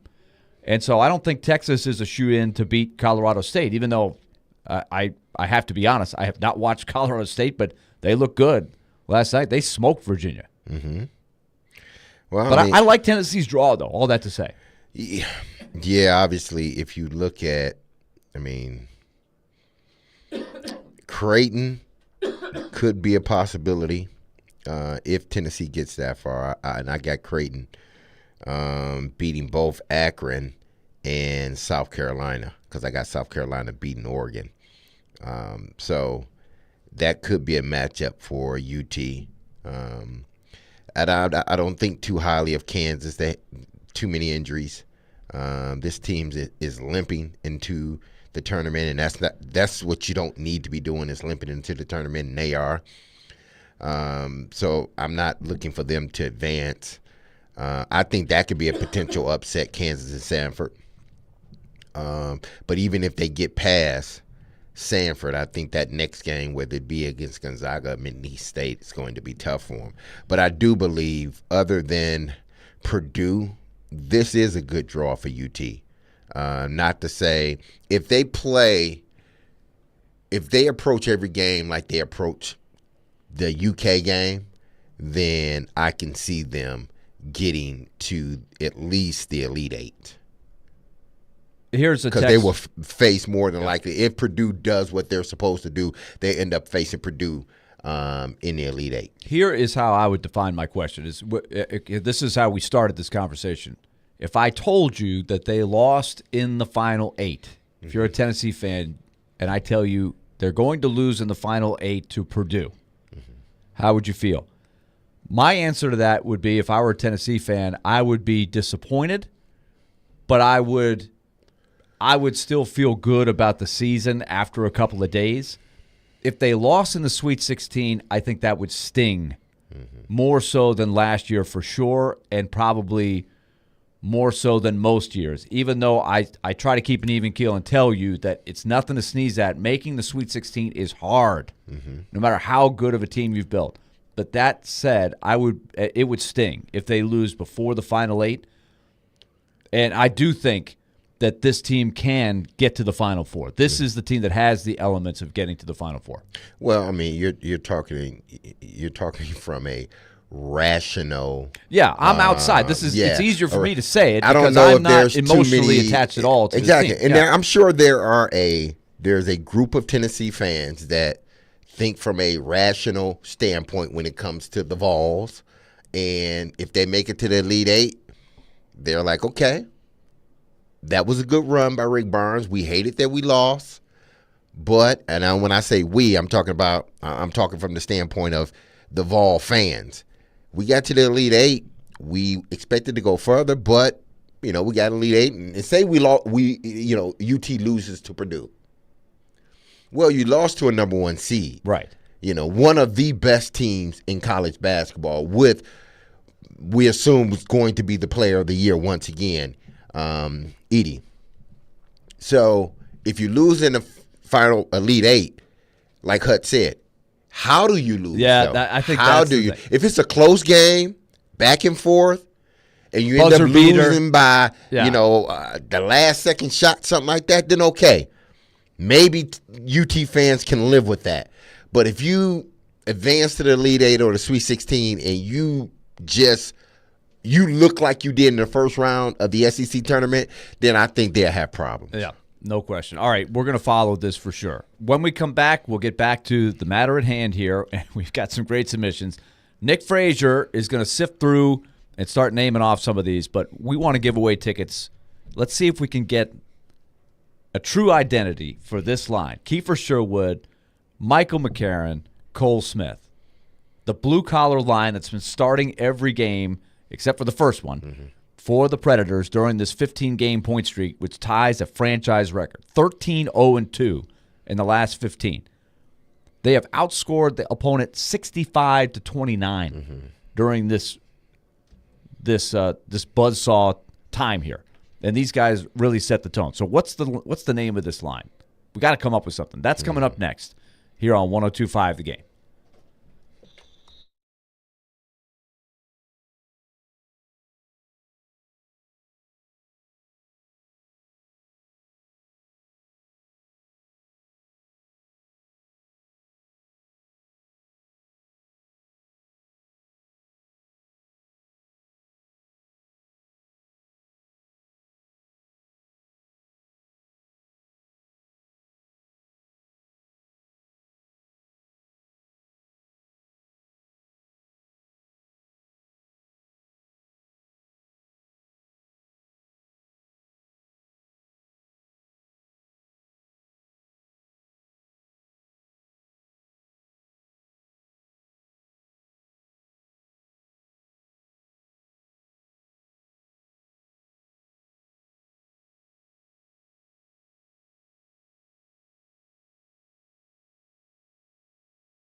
Caroline, Willy, and D-Mase, final hour of the show, brought to you by Zen Sports. Start earning cash rewards on your bets today. Gambling problem? Call 1-800-889-9789. Terms and conditions apply. Must be 21 and up in Tennessee to bet. How about those Nashville Predators? 13-0-2 in the last 15. They've got the 5th best record in the NHL since mid-November when they started the year 5-10. They are really moving the needle. And another decisive win last night, 8-2 over the lowly San Jose Sharks. Tomorrow it's your chance to participate in Preds Pick to Click. They play tomorrow in South Florida. If you correctly guess a Preds player that scores a goal in the game, trying to get the streak to 16, which would set a new franchise record, you would win a pair of tickets to an upcoming Preds home game. Participate with Robbie and Rexroad tomorrow morning at 8:45 a.m. But you don't have to wait that long to win tickets to Tuesday's game against the Vegas Golden Knights. They've got the Red Wings coming in on Saturday. Then it's the Golden Knights on Tuesday. Big game there. Golden Knights lost last night. The Predators ahead of the defending Stanley Cup champions by 5 points right now in the standings. So they keep going. They're keeping on. And one of the reasons that they're doing it is this group of 3 players that make, I think it's the league minimum. I'd have to check. Let's just say the league $775. $775. How are you? Make the league minimum. Jake Taylor from Major League. He made the league minimum. Yeah. For the Cleveland Indians in the movie Major League. I heard baseball players, they make a lot of money these days. I make the league minimum. That is Michael McCarron, Kiefer Sherwood, and Cole Smith. They all make $775. And by the way, Mark Jankowski also $775. They're getting great production from those four guys. Paying for their buck, they're getting it. So now what we are trying to do, McCarron, Sherwood, and Smith have been starting all but one of the games. They start out there. McCarron will take that opening face-off, and they set the tone. I've tried to come up as the announcer with more ways to say set the tone, like ignite, light the fire, ignite the group. But that's what they're doing. And what happens sometimes is we're trying to figure out a nickname for this line. They've been together long enough now. They're playing really well. They've outscored the competition 9-2 during this 15-game stretch, which for the fourth line is really, really impressive. Uh-huh. They don't start in the offensive zone very much. They don't play on the power play. So to have that kind of advantage is really moving the needle. So what is the nickname of this line? If you're just joining us now, we've been taking some texts throughout the day, and you can participate in this now or call and make a passionate speech for yours. The best one is going to win tickets to the game. I can't promise it's going to stick. Yeah. Right? We are trying to make it stick. We're trying to make it stick. But I feel like this would take this precinct here, the flagship station, I think it could go a long way to getting it going on the broadcast. Now, this is where you... Or on the social media circles. This is where UNC Mace, y'all got to really... Yeah. This is where y'all got to really put it down. We're listening. Yeah. Because we haven't come up with it. We've been trying. The name that we pick, y'all got to make sure that when that line is out there, that name must be said at least once on air. We'll float it out there. Yes, it's a trial float it balloon. out there, exactly, and see what the fans I can think. promise that. We will at least float it out there. All right, 615-737-1025 is the text line, driven by WilsonCountyHyundai.com. We've got a couple callers on there. So, D-Mase, what are a couple themes that you've seen so far? I have one. Okay. I don't want to tell my top one because I'm going to save that one because I think that one may win, but I have one that I thought of, and maybe some of the texters or, a few of our callers that are calling in, they may, have the same name. But because all three are from the Midwest, Minnesota, Michigan, Ohio, and those three states border a lake, one of the Great Lakes, one of the 5 Great Lakes, I call them the Lake Boys. Minnesota borders Lake Superior. Obviously, Michigan borders Lake Michigan, Lake Huron, and a bit of Lake Erie, like right on the bottom. But Ohio borders Lake Erie. So I gave the name Lake Boys. The Lake Boys. The Lake Boys. Okay. Yeah. I don't know how. I don't know if that'll stick, but I'm just, it goes well because of where they're from, and those states border a lake. So we've been throwing this out there since the first hour of the show. The lake theme has come up in some of them. All right, so I have challenged Nick here to sift through a few and just throw a couple out there. Maybe that will spark some people's ideas too. And these people are eligible to win this thing. So what jumps out at you? Well, these people, they got their creative minds kind of rolling. The gears are shifting here. First one on the top list, we have Hair Metal Henry, said the lumber line. The lumber line. LL. Lumber line, and what is his argument for? He gives an explanation. Yes, doesn't he? All three of them are from a lumber area in the U.S. Cole Smith, you said, is from the home of Paul Bunyan. Correct? Yes, Brainerd, Minnesota. If you've seen the movie Fargo, right, yes. the big Paul Bunyan statue, and Cole Smith is definitely an outdoorsman. We call Kiefer Sherwood, the huntsman of Sherwood Forest, is his own nickname that D-Mase came up with. So that fits. The lumber line is a good one. That's not bad.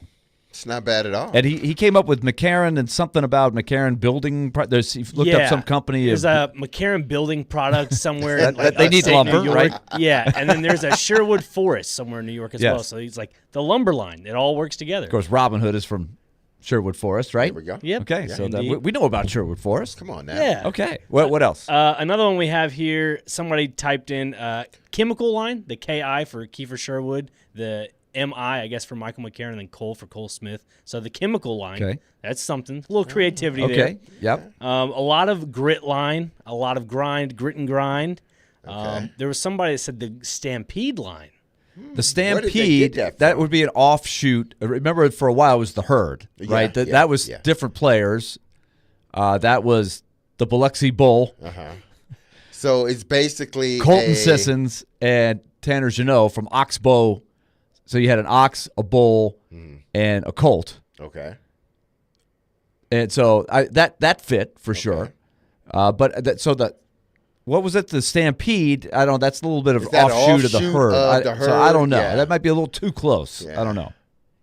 We might as well just call them the Herd. But that's a good one. They're flowing in. They're getting in. All right. Here So why don't we get a couple phone calls here to start and spark a few more? But keep going. There's some other ones too. By the way, thank you for all your submissions. Some people have been thinking about this because we've got a ton of them. Let's go to Stan up first.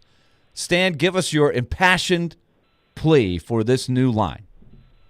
Well, there's no doubt about it. I'm going to tell you. You think about these guys. They are hard knocking, hard playing. They'll put knots on your head faster than you can rub them. We got to call them the Bruise Brothers. The Bruise Brothers. The Bruise Brothers. Okay. The Bruise Brothers. And before I leave, I got to tell you, I'm leaving for Iowa City in the morning to see my granddaughter play in the NCAA tournament. Oh, that is awesome. Who's she playing for?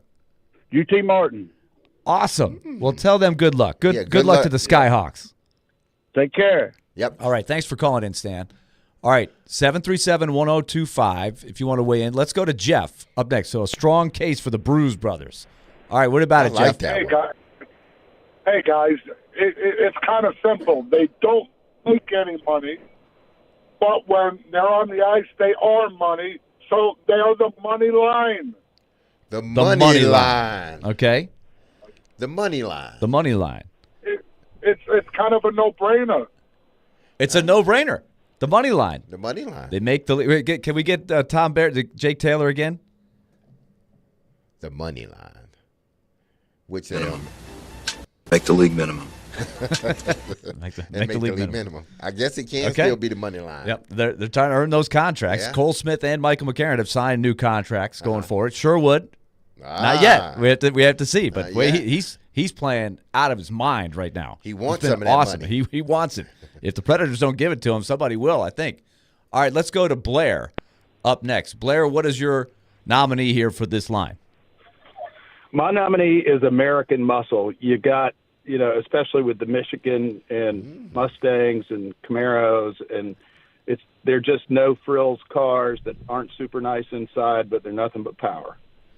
So what is it again? The American Muscle. American muscle line. Okay, they got some muscle. That's for sure.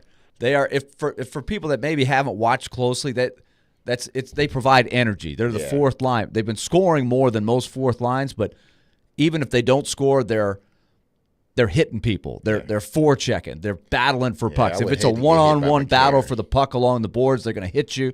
They're going to win that battle. They're going to set the next line up for success. They're going to get the engine humming. So that's kind of what they do. They want to be about energy. Now, Kiefer Sherwood was asked after the game. He had 3 assists last night. Mm-hmm. Kara Hammer asked him, what do you think? He goes, we're kind of meat and potatoes. Okay. Meat and potatoes, okay. We've heard that before. Yeah, I know. We've heard it before. Meat and potatoes. We heard that before. It's funny. Penalty Box Radio was asking them, I think it was at practice yesterday or the day before yesterday, but it might have been at the morning skate. And they didn't really have anything. They were getting pitched a few of the ideas that group had been thrown out there, and they were like, well, I don't know. Like, call us whatever you want, McCarron said. So let's go to Rick up next, and let's see what he's got. 737-1025. Rick, what do you got for your name of that line? The soup line. These guys are hungry, and I believe they'd wait in line, for that extra bowl of soup. The soup line, okay. The soup line. These boys are hungry. They're hungry. They're hungry for some play. That's not bad. I do think that does embody a little bit of the blue-collar thing there. Let's see what else we've got here. Here's another one. Nick, give me another one that jumped out at you from earlier. I've got one here. How about this one? Biscuits and gravy. I love that. I figured you'd love that, Nick. I love that. Biscuits and gravy. That's you. It screams Nashville. It screams everything authentic about Nashville. Biscuits and gravy. I mean, the other one I liked was the coleslaw line. I thought that was hilarious because when you go to a meet and 3 in Nashville, they give you coleslaw for free, and they make what? League minimum. I make the league minimum. Coleslaw. Throw in the coleslaw for free. All right, let's see what else we got. Let's get Sylvia up next. Sylvia, give us your thought on that line. Hey, I was at the game last night, and I loved it. So that line for me, they're going to be the punch line. Ah, the punch line. Okay. They're not afraid to drop the gloves. No. All 3 of those guys will drop the gloves and have fought. Kiefer Sherwood had a Gordie Howe hat trick. Michael McCarron's been close. Mm-hmm. Cole Smith has been close as well. But that's not bad. The punch line. Punch line. And Michael McCarron is a pretty funny guy, I will say. They all have good senses of humor. All right, let's go to Michael up next on our phone line driven by WilsonCountyHyundai.com. All right, Michael, what do you got? All right, so I texted this in about an hour ago, but I say that we should call them working line to 5. It's got the Dolly connection there, the country music. We call them the blue-collar line because they're the 4th line. They're the ones that beat everybody up. So we got to get some blue-collar representation for guys like me out there. So I think that working line to 5 is a really good name for them. Working line to 5. I have to say that song I feel like is coming back a little bit. It's been there you go. The working line to 5. Complete with the typewriter right there. I don't know if Kiefer Sherwood can type. The working line to 5. Okay. It's got a ring to it. All right. We're getting somewhere here. They're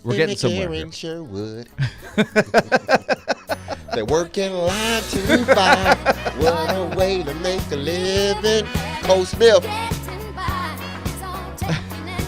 Take it, D-Mase. Michael McCarron. So instead of Jane Fonda, Dolly Parton, and Lily Tomlin. For Sherwood.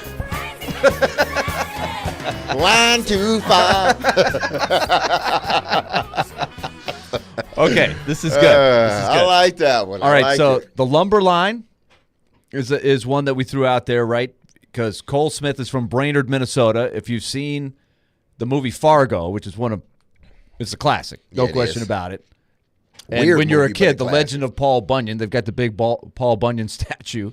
Cole Smith has been anointed because of his performance at the Mike Fisher Celebrity Clay Shoot, the charity clay shoot. He's the best marksman on the team. So, I can see him in the flannels in the outdoors. Yeah.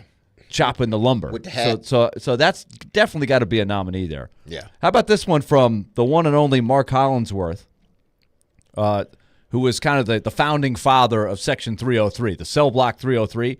He says the Smash Vandals. What do you think of that? The Smash Vandals. The Smash Vandals. Or he says Havoc 127.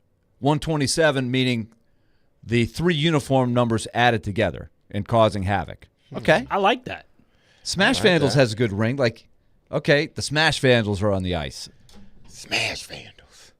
It's the like working the line Smash to 5 Brothers, is on the ice. Smash Vandals are on the line. Biscuits and gravy on the ice. I love it. Working line to 5. Get you some biscuits and gravy after work. Man, okay, those are some good names. I like it. The Princely Paupers. Okay. Mm-hmm. I make the league minimum. There you go. Okay, that's going with that. The Catfish 3. Just got texted to us. I like that. The Sherwood Forest Line. Smackwood. That's a good one. Smackwood. The Cumberland Crunch line? I don't know. The Cumberland Crunch Line. There you go. I like that. Ooh, okay. Not too shabby. It reminds me of the Kamachi. What was it? The Malachi Crunch. The Malachi Crunch. Oh, and those they can do the y'all Malachi know what the Crunch. Malachi Crunch is, people? I think we're making Happy some Days. From Happy Days, Pinky Tuscadero. Absolutely. Yeah. When she got crunched by the Malachis, that was a tough moment. That was tough. They had to bounce back in the Demolition Derby. All right, when we come back, we're going to get some more nominees here, giving away tickets to Tuesday's showdown with the Vegas Golden Knights, defending Stanley Cup champions who the Predators have gone by in the standings for now. There's still 13 games to go in the regular season, jockeying for position and seeds. Keep these coming. 615-737-1025. You can call or text, driven by WilsonCountyHyundai.com. Stay tuned. We're coming back with more.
Sunday, Monday, happy days. Tuesday, Wednesday, happy days. Thursday, Friday, happy days. The weekend comes, my cycle hums, ready to race. I can see big, sexy Michael McCarron walking into Arnold's and hanging out with Potsy and Ralph Malph and those guys. Ralph Malph.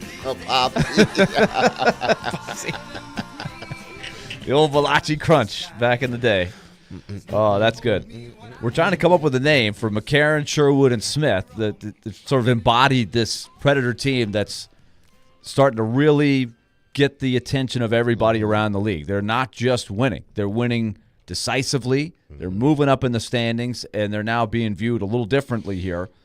Star players are playing great. The role players are playing great. It's all connected right now. And so we're trying to come up with a fun line. We're broadcasting from the Spring Hill Heating and Cooling Game Nashville studios, keeping your home feeling comfortable all year round. Now, Willie, because I can remember, a week or two, maybe like 2 or 3 weeks ago, let's say 2 weeks ago, we were discussing the Predators, and the thought was, okay, even if they get in the playoffs, they would be a long shot at winning the first round. And just getting there would have been a really nice thing. Yeah. Exactly. So now we fast forward, look at this team, and I recall what Jared said yesterday off air before we made the switch. He said this team is not hot anymore. This team is a good team. It's no longer, or they're just on a hot streak, or they're a hot team. No, they are a good team. This is a team that's figured it out. They understand their roles. I'm not going to even say they bought into the system, because I think they did a long time ago when he was named coach. I think everybody sort of, okay, if we're going to make this work, we got to buy into this. So I don't think it just happened now where, we finally bought in. No, I think they finally realized how to play together in this system. And guys sort of came around with having new roles on this system. But now as we sit, winning in the first round, that should be more likely than not. 2 weeks ago, it was like, okay, if they get in the playoffs, that would be the win. There'd be a long shot to win the first round game. The way they've been playing, it seems like it's no longer a long shot. Now, I understand who they play against sort of dictate the odds, but it's no longer a long really shot for them to possibly win a first-round matchup. I think it's a much more realistic thing now than it was. They're more than the sum of their parts. I agree with Jared's assessment. It's not just that they're hot. That if you look at their footprint stat-wise from the very, very start, they're just now starting to get it all together where they're getting the saves, they're converting the chances they were getting, but the stats are showing that they're more than just sort of a underdog that's barely good enough to get in. They've closed the gap. I think the problem is they're still going to be an underdog in the first round because of the way it's set up. They're going to play a division winner, so it's going to be Vancouver. It's going to be Dallas. It's going to be Colorado. It's going to be Edmonton. It could be Winnipeg. I mean, all of these are really, really good, complete teams that have a chance to win the Cup. But that being said, I do think they're going to have a chance. I don't think it would look like if they don't go into the playoff series with 5 guys hurt or something. Remember, they've lost 3 defensemen here. They're trying to get through that. But I think they would match up much better than, say, 2 years ago when they just weren't on the same level as the Avalanche. Now, I think it would look a lot different, I think, especially if you got a healthy UC Saros and a healthy lineup. They got way more to bring to the table. Exactly. Now, because they've been playing extremely well, this is a good team. But if you could say one thing that they're missing, or that would, give not us, but say the fan base, that one thing that they need to improve on, that if they improve on this, going into the playoffs, winning in the first round, it's more likely they can do it if they improve this, or if they add this, say, from Milwaukee or whatnot. It's a great question. I think the question is still going to be, at the end of the day, do they have enough guys who can make a play and score with the chances? Because I think it gets harder to score in the playoffs. Right now, they're scoring over 4 goals a game. It's unbelievable. It's like 4.4 goals a game. Yeah, and everybody's chipping in. It gets a little harder in the playoffs to do that. They would have to do it by committee, and I think a lot of people would look at their lineup on paper and say they're maybe 1 or 2 weapons short. They don't have the all-around number 1 center, and we've talked about that a lot, right? And Barry Trotz has said that. That's still sort of a missing piece, but they're trying to compensate for that by depth, by doing it by committee and identity. And that's what's been fun about watching because they're all doing it. And I think special teams, right? They've had sort of average special teams. Their power play is better than it was last year. How many power play chances did they have last night? There wasn't a lot of penalties called. I think they were 0 for 2 last night. They had plenty of shots, nothing went out, but I don't think they've got a lethal power play, which can be a difference maker in a playoff series. And their penalty kill is still kind of in that, they haven't been able to get up to 80%, which is what you want, right? Could they come up big in a playoff series? I think they could, but I still think that's still you would circle as if you're going up against, say, Colorado's power play, which is lethal, Edmonton's, could you get stops in a playoff series with your penalty kill? Yeah. You would really need UC Saros to be great in that area there. And UC Saros is capable of being great. He's just now getting into his best part of the season. That's the other part that can equalize, right, is he's starting to play like he's capable. He's 10-0-2 in his last 12. All right, let's go back and get a few more nicknames to the line. Here's one I like that I wanted to throw out there. The Discount Dogs. You always like to say he's got that dog in him, D-Mase? D-A-double-G. I like that one. Somebody texted in the text line. The Discount Dogs, because they are at league minimum. They make the league minimum. Make the league minimum. Tom Berenger. The Discount Dogs, double D. Okay, I like that. Yeah. And then one person added to the working line to 5, the 95ers, because he adds that all 3 were born in 1995. I like that. So now you got Dolly Parton, you got the Nashville Feel, the working man making the league minimum, and they were all born in 1995? Okay. It's a win-win-win. That's layered. I feel old now. That's layered. I could be their parents, their dad. Man. Pretty close. Exactly.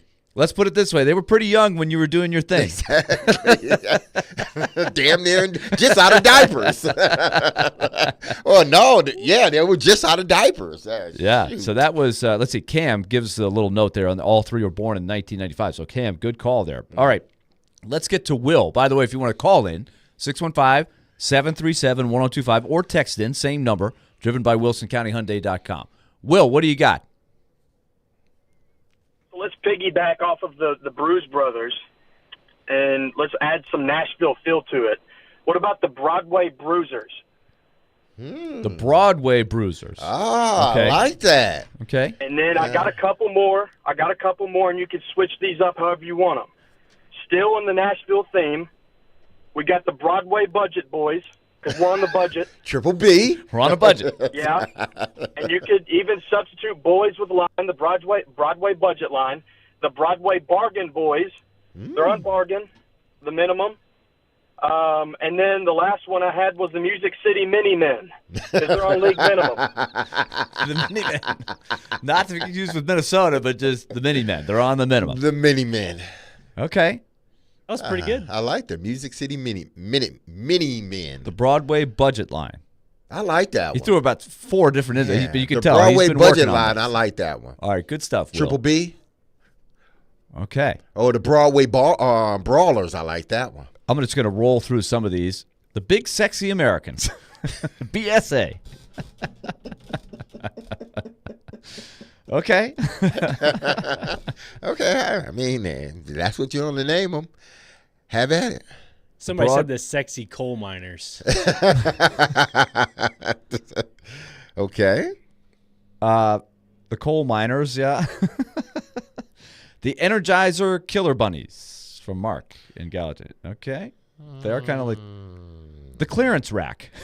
Oh, wow. I still think Discount Dogs hits that note a little bit better. Speaking of that, the tone hangers from Pitch Perfect, because everybody's talking about setting the tones. I think there's something you could do with the tones, because we keep saying set the tones all the time. Big Ten Bruisers, the Penalty Box Radio was kicking this around the SMS text line because Smith, McCarran, Sherwood, SMS. Isn't that how you say text? Yeah. That's how you send it. It's called an SMS? SMS. Okay. Although they did kind of get the eyebrows raised when they asked those guys. They're like, the text line? Oh, all right. They're asking Cole and those guys. So I don't know. How about the Big Mac dollar menu? The Big McDollar menu. That's too long, though. Yeah. All these are good. The Broadway Brawlers. I like that one. The Broadway Brawlers, Yes. Discount Dogs, Smackwood, Biscuits and Gravy. I keep coming back to that. The 95ers. The 9-to-5ers. The 9-to-5ers. Or working line to 5. Working line to 5. The line to 5ers. I like that one too. Midwest Mojo. I think we got a good one here on the phone line. Okay. Stan. All right, Stan. Give it to us. Oh, it's Dan, and I was thinking either 3 Pucketeers or 3 Dog Fight. 3 Pucketeers. 3 dog fight. 3 Pucketeers, not too shabby. Yeah, I like that one. 3 Pucketeers. Okay. 3 Pucketeers. I'm trying to picture that on a poster with those 3 guys on it. 3 Pucketeers. They're all holding their sticks up like their swords, like the 3 Musketeers. There we go. Yeah. I like that. I think we're getting somewhere. Willie, I think you kind of have your notepad full there. It's definitely full. I'm trying to keep up. There's so many. So Willie, tell me the Bruce Brothers. No, tell me how would you work that in to a game? Say that line is on the ice. How would you work that in? The 3 Pucketeers. How would you work that in the live? How would you work that into the broadcast? I'd have to be very careful saying that because that could come out wrong. Anytime you say the word puck fast and add something to it, it can go very wrong. So that needs to be taken into account. Yes. Okay. We have to really do some pondering here. But the working line to 5 with the 1995, the layers of that, I like. Tell us if you differ. 615-737-1025. I like the simplicity of Discount Dogs. Yeah. I like Smash Vandals. I like Smackwood. We got some good ones. Midwest Mojo. Yeah. And then the Lake theme is a good one, too. All from sort of Big Ten country, the Lake states. We got a lot going on here. They keep rolling in on the text line here. Good times, because when they're on the ice, they are dynamite. Got somebody that goes back into the 70s with that. Okay. Nice like job, that. Chuck. The Nash Bridgestone Bruisers. Oh, wow. DAGG.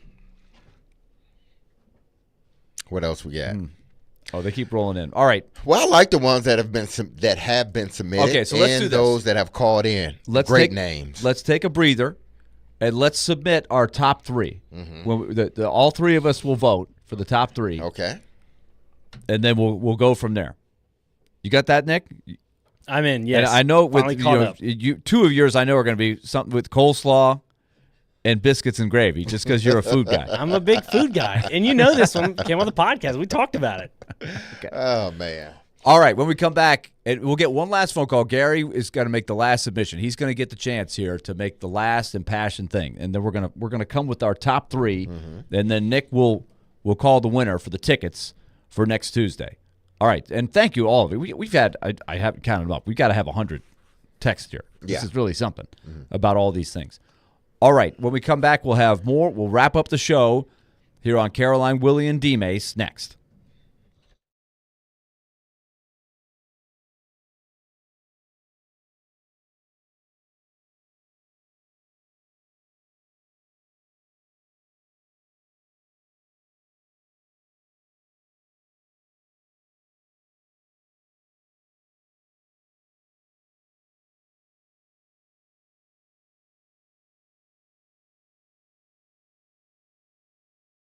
Lumberline is really good. Happy hump day, everyone. Hey, listen, the tournament will be starting pretty soon here. We had the play-in games, last night? And I'm sure you made your bets on that. And I'm sure you did it with our partners in sports. But the big tournament is coming up. We got Nashville Predator hockey coming up. So if you're going to be making your bets, you need to do it with our partners, Zen Sports. And I'm excited, extremely excited, to tell you about their introductory promotion, okay? Available to all new customers in Tennessee. It's the No Danger First Wager. When you sign up for a Zen Sports account, you will receive up to $1,000 no danger first wager. When you place your first bet on Zen Sports, you will be reimbursed for the amount of your bet if it loses, up to $1,000. Plus, Zen Sports has launched their VIP program for the premier bettors of Tennessee. If you think you might qualify, then listen up, okay? The VIP program is by invite only. So if you feel that your Zen Sports play qualifies for the VIP consideration, please check out the program details and apply at zensports.com/VIP. No other sports book will offer you a premier sports betting experience with 24/7 top-tier customer support and bigger and better action than Zen Sports. So what are you waiting for, people? Get going and download their app at zensports.com today. Zen Sports, where betting just got better. Also remember, gambling problems, call 1-800-889-9789. Terms and conditions apply. Must be 21 years or older to bet here in Tennessee.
Do you have a name for your line?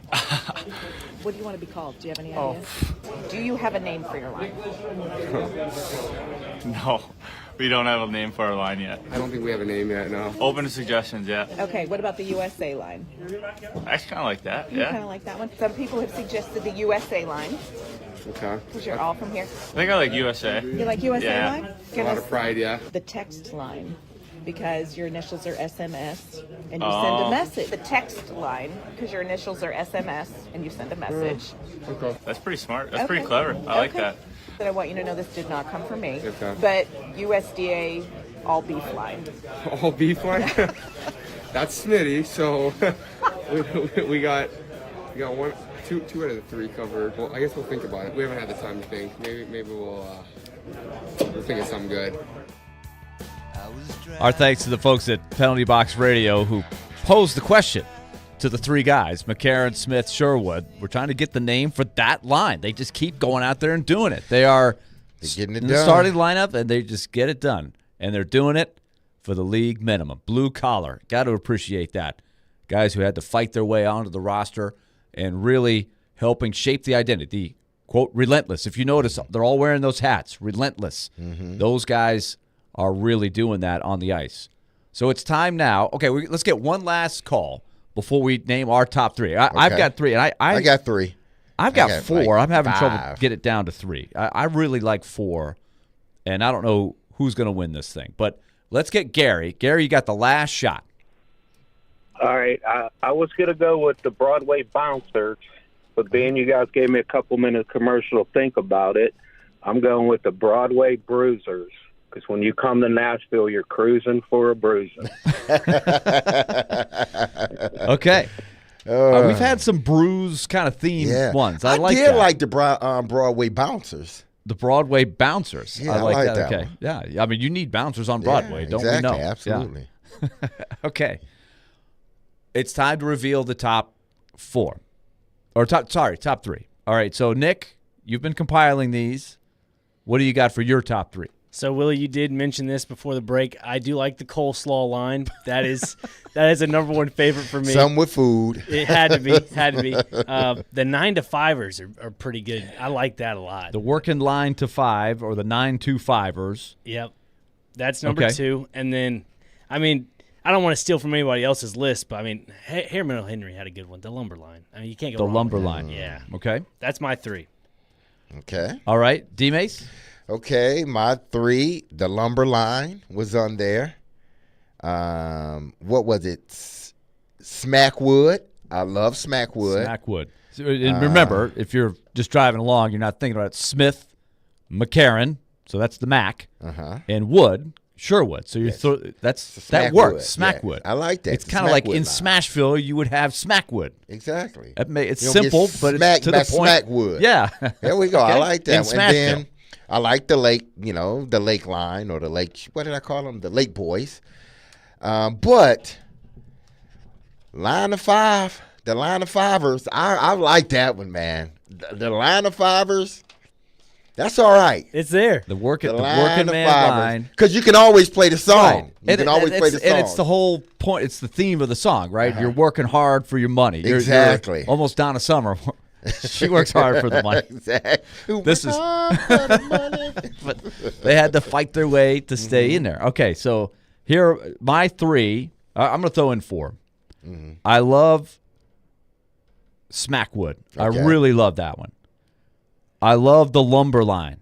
I think that rolls off pretty well. In the flow, it's easy to say in the broadcast. The lumber line is out, and you've got the lumber of Sherwood Forest, right? It's got a lumber theme to it.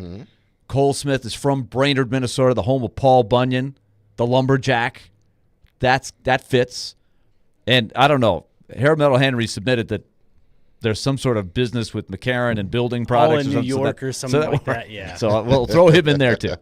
And then the last one is the Discount Dogs, like DAWG. Discount Dogs. Let's go. The Discount Dogs, because they're for a nice discount price, getting it done. Yeah, just like some coleslaw. Got it. Okay, so all of us have the working line to 5. Yes. And a special shout out to Cam, who added that they're all born in 1995, so there's an extra layer to that. Okay, so Nick has made the call. The working line to 5. Working line to 5. So who's the winner? Nick, the caller that put that out was Will? Yes. All right, so we're giving it to Will for the tickets. Honorable mention. Hang on. Hold on. We got hold one. on. Okay, here comes the suit. Hold on. Here comes the suit.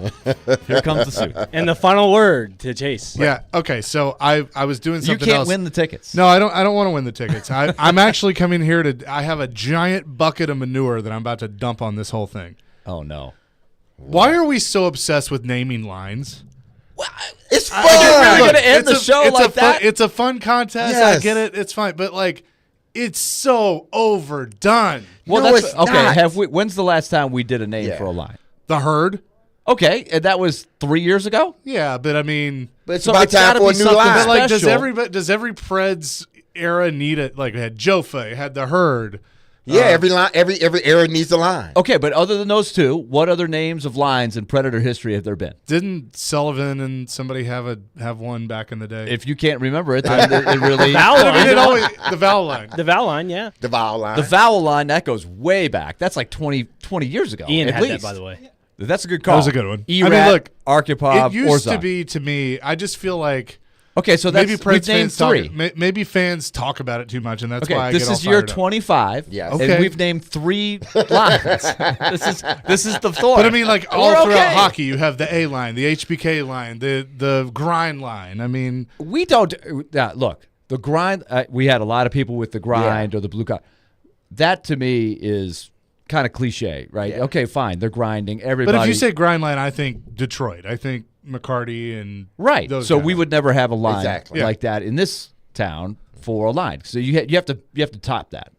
I That's just what we're feel- trying to do. We're trying to get the creative juices Yes. flowing. This is a songwriter's town. Yes. So we're going 9 to 5. That's the It line. ain't not. It's not. They 9 won to the 5. tickets. It's Hey, line. Sing it, D-Mase. Yeah. The working To line five. to Yeah, 5. working line the to 95ers. All right. Enough to drive you crazy if you let it, Chase. Sure. It's enough, okay? Sure. All right. Working line to 5. Cole I just had to Smith, step in on that. Michael I'm sorry. McCarty, Just Keith rain on the Sherwood. parade. I know. All right, I we know. won't name I'm the sorry. line. I'm sorry. This is going to stick, Chase. I This is hope- going to hey, stick. I hope it does. Hope This you is gonna enjoyed the stick. show. Good stuff. Stillman and Company is coming up next. It's been fun to watch this team. That's the theme. Yes. And those guys are really getting it done. So we're out of here. We'll be back with you tomorrow. Elliot Friedman will join the show tomorrow. We can ask Elliot that. Oh, we'll see if we'll see what his favorite lines that have been Exactly. named over the course of history, what his favorite ones are. So we're out of here. Thanks for joining us. Back on the air tomorrow at 11. Predators at Panthers tomorrow. Going for the record. Be love and love on your people. Working line of 5. Peace.